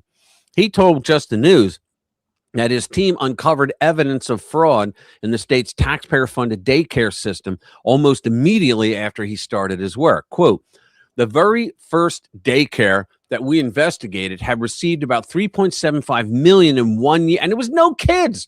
And so it was obvious that they were committing fraud. And a number of these child care centers would be owned by the same owners, or there'd be, intertwined people like their wife, their kid, their 6-month baby girl is a daycare owner, because she has a social security number. So one daycare center was involved with another daycare center. So it was obvious that it was a coordinated fraud scheme, said Dexter. In his testimony before the House Judiciary Committee earlier this year, Dexter said that he was hired after a 28-year law enforcement career to be part of a new investigative unit in the Office of the Inspector General at the Minneapolis DHS, tasked with identifying fraud in the state's child care assistance program. And you had Walls and Jacob Fry, French Fry. They were hampering it. And so was Ilhan Omar, from what I understand. Dexter testified that what his team uncovered was deeply concerning regarding daycare centers operating out of commercial spaces with windows covered, no visible play areas, and very few children ever present. After reviewing records and surveilling locations, they found documented patterns of overbilling, non-existent attendance, and in some cases, children being signed in for hours they were never actually at the center. Allegations of racial bias used as an excuse to thwart legitimate investigations. Of course, because that's what the libs always do. The investigators noticed a further trend. Quote, many of the centers receiving the highest levels of CCAP funding were owned and operated by Somali individuals, and the families served were predominantly Somali. Dexter said that was also one of the reasons that state officials used to curtail the team's work, accusing them of being racially biased. The whistleblower stringently denies that the investigations were in any way on a racial or ethnic identity of the daycare center's owners. He suggested rather that politics may have played a role in undermining the investigations. Quote, our investigations were based off of the dollar amount that they were receiving. So the more money in CCAP funds they were receiving, those were the ones that we looked into. They don't even know if you're black or white when they're looking at those numbers, okay? Those were the ones. Now, if you see like a name like Aknad, Swahili, whatever, yeah, maybe, but I doubt it. Those were the ones that we found fraud. Well, unfortunately, because of the pressure that they were getting from the Somali community, a lot of our investigations were shut down, or they made it more difficult for us to investigate and basically kind of stripped away the law enforcement power, the law enforcement end of it, and began making them more internal administrative type cases. Right. Because Tim Walz wanted to create, I guess, like one, Democrats are famous. Well, we're going to create a special committee that'll get to the bottom of this, right? And then they just jerk off for 4 years and have nothing to show. All right, I was typical of Robert Mueller and his Russia probe. He just sat around twiddling his thumbs for those 2 years, did nothing, and said, "Well, there's no evidence." Right? Minnesota was really proud of the fact that they had the largest Somali community. Why? They had the Somali refugee resettlement program, and so that was a big political hot button back then. And we were being accused of disproportionately targeting the Somali community, even though that's not the basis of our investigation. Yeah, again, Dr. J was right. Follow the money. Because of this, the investigator and law enforcement veteran said he resigned from his role with the Department of Human Services in 2019. Quote, it became harder and harder for us to actually try to stop the fraud, he told Just the News. We don't have to read anymore. We know that's exactly what's going on. And I can't wait until it gets to the point where they point out that Mr. Tampon Tim Walz was the one that was putting that political pressure. That's what I want to see. Yeah, because he was getting feedback, if you know what I mean. Yeah. Actually, I should say he was getting feedback. Yeah, he was getting a feedback, right? Yeah. Okay, listen. I think we're done. Well, I got to play at least one more video. Because I got to get out of here to dinner. We can, if you have a short video, I'll stay. Oh, yeah. Hang on. Kevin O'Leary, satire left this. We did that. Liberal screaming at Pete Hegseth. Deal with Laura Ingraham calls. Oh, this is a good one. You'll like this one. You know who Laura Ingraham is, right? Yeah. The Ingraham, okay. What is it? The Ingraham angle. Yeah. It's Laura. Well, there's a guy on here, and she just freaking destroys him. So hang on. Let me get this. She just goes off on him. I've seen her be tough, right? But not this tough. And it was Eric Doherty. He's pretty big on X. He says, "Wow, Laura Ingraham calls out amnesty bill. What is it? Dinadat, whatever act. Co-sponsor Mike Lawler. He's a Republican from New York. To his face. Ready? So here we go. Let's watch this. Documented. Yeah, and no matter. Turn the volume up. They're it's all the way up. You've got to stop using the cliches. Legally here. Right, this in the shadows. They're not legally here, Laura. I've been dealing with this for 25 years. I don't know what shadows you're looking at, but they're not in the shadows.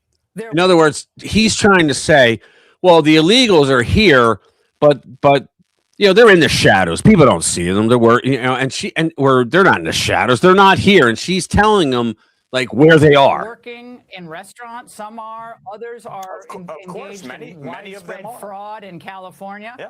But this idea that's why this bill giving amnesty. Yep. When you're talking to a libnut and they keep interrupting you, they're doing it for a reason because they don't want you to get to the conclusion. They're not already given amnesty. Why do you come on television and say that? The president has been trying to remove people from this country. The only reason they're not being removed is because we don't have strong Democrats and Republicans to support it. No, Laura. Criminal aliens, 100% should be removed from this country. Why not the others? And the bill provides for that. I don't want anyone getting a waiver. I don't want anyone getting a free pass. It's in the legislation. If you have committed a crime, read the legislation? She's a lawyer. Yes, I have, Laura. If you have committed a crime, you should be removed from the country, period. Number two, what we are trying to do is say, if you have been in the country for more than 5 years, in other words, If you came here during Joe Biden's administration, you don't qualify. How do you determine You don't qualify under this Congressman, legislation. all of this So sounds great. It's Answer very a clear. simple question. It's Because very clear. You have to be in the country before 2020. Yeah, you have to be in the country before 2020. I'm a so simple anybody person. who came, Please. Yep. All right. Please tell my audience, because they're very smart. Yep. How does an immigration officer determine millions and millions, determine continuous presence, and tell me the considerations they take into account to determine that? Look at all these people. This is every day they Well, came. if they on the Biden. cannot prove that, if they cannot prove continuous presence, they wouldn't qualify for this. Wait a minute. Do you know what Biden's qualification was for them to be able to come in? Well, then you could, This one's breathing. If you could cross over, you crossed over. Yeah. He's breathing. He can come in. That was the You have to qualification. be I'm only going to do able one more show- minute of this. To meet the I just asked you a question. qualifications How of do the you program. determine it? You have to be able to meet the qualifications of the program, and that means What the is the Department of qualification? Homeland Security is going to they are going to make the determination, as they always have, rules based on the current structure and Yeah. guidelines that are in So- place. But the bottom line So, here, Laura, Congressman, can I make a few points, because this Yeah, actually yeah. matters. We got measles E-Ver- coming in the country E-Verify again. is part of You the bet it bill. does. And Okay, he- so and it's part of the bill, and we want to verify that every single person who would be employed in Look at this this shit. country is here legally. If you're not verified, you wouldn't be able to lawfully work, and we would hold those businesses accountable. The bottom line of the Dignity Act is very straightforward. You have to be in the country for more than 5 years. You cannot have committed a crime. You cannot collect government benefits. Okay, that's You false. have to pay False. a all fine. false. You must False, pay back false. taxes. Congressman. It's not false, Laura. You must pay Congressman. back taxes, All right, Congressman, and you don't- must be okay, employed. okay. Those are the terms. Here's Those the are the truth. terms. Congressman, you know how much I like you, but you can't come on this show and say to my audience that you can't have committed a crime to be eligible under the quote Dignity Act, because there are several crimes that are quote non-violent that do not qualify for inadmissibility. Right. And on top of that, there are multiple instances, including family unity, public interest, and just discretion on the part of immigration officers. I can't imagine Democrat immigration officers under a Democrat president in the future was going to hold this strict, we're not going to let any criminals not in. happening. Gang member affiliation No, what they're is going to given do, wide Laura, latitude. what they're going to do, yeah. What the Democrats will do if they get complete control of Congress and the White House, they're going to end the filibuster, and they are going to pass a blanket amnesty bill. That's the fundamental challenge here. What we are trying to do is say, if you came under the Biden administration, you don't qualify. If you have committed a crime, you don't qualify. And here's the thing about legislation, Laura. You understand. The problem is the Democrats don't give a shit about legislation. They proved it. Joe Biden spent 4 years saying, I got to have a law from Congress in order to stop him. He had all the laws that he needed to stop him. I mean, they had all the laws that they ever needed. They could have stopped him, but he didn't want to. That was the thing. Hey, guys, do me a favor. Hit that like button if you haven't already, please. It helps us. I really appreciate it. Love you guys. We did our 3 hours. She has to eat dinner. I got to go do something after this as well. Sorry, I was eating a cough drop and almost choked on it. All right, guys, great show. You guys in the comments, you're awesome. We know we love you. Every week you guys are here. You could be doing anything else. We love Come back you all. next week. Yeah, I'll see probably most of you tomorrow night in 40s. Or is 40 off tomorrow? I heard him say something like he's taking off. Is that true? One of you guys, remind me. Anglo, is 40 going to be here, going to be there tomorrow? We love you too, Charlie. Everybody, come back next week. Bring a friend on a different computer. Yeah, please. Yeah, we love you guys. All right, I'll see you guys later. Have a good one. Watch my videos during the week. We're out. Have a good weekend, guys. Bye.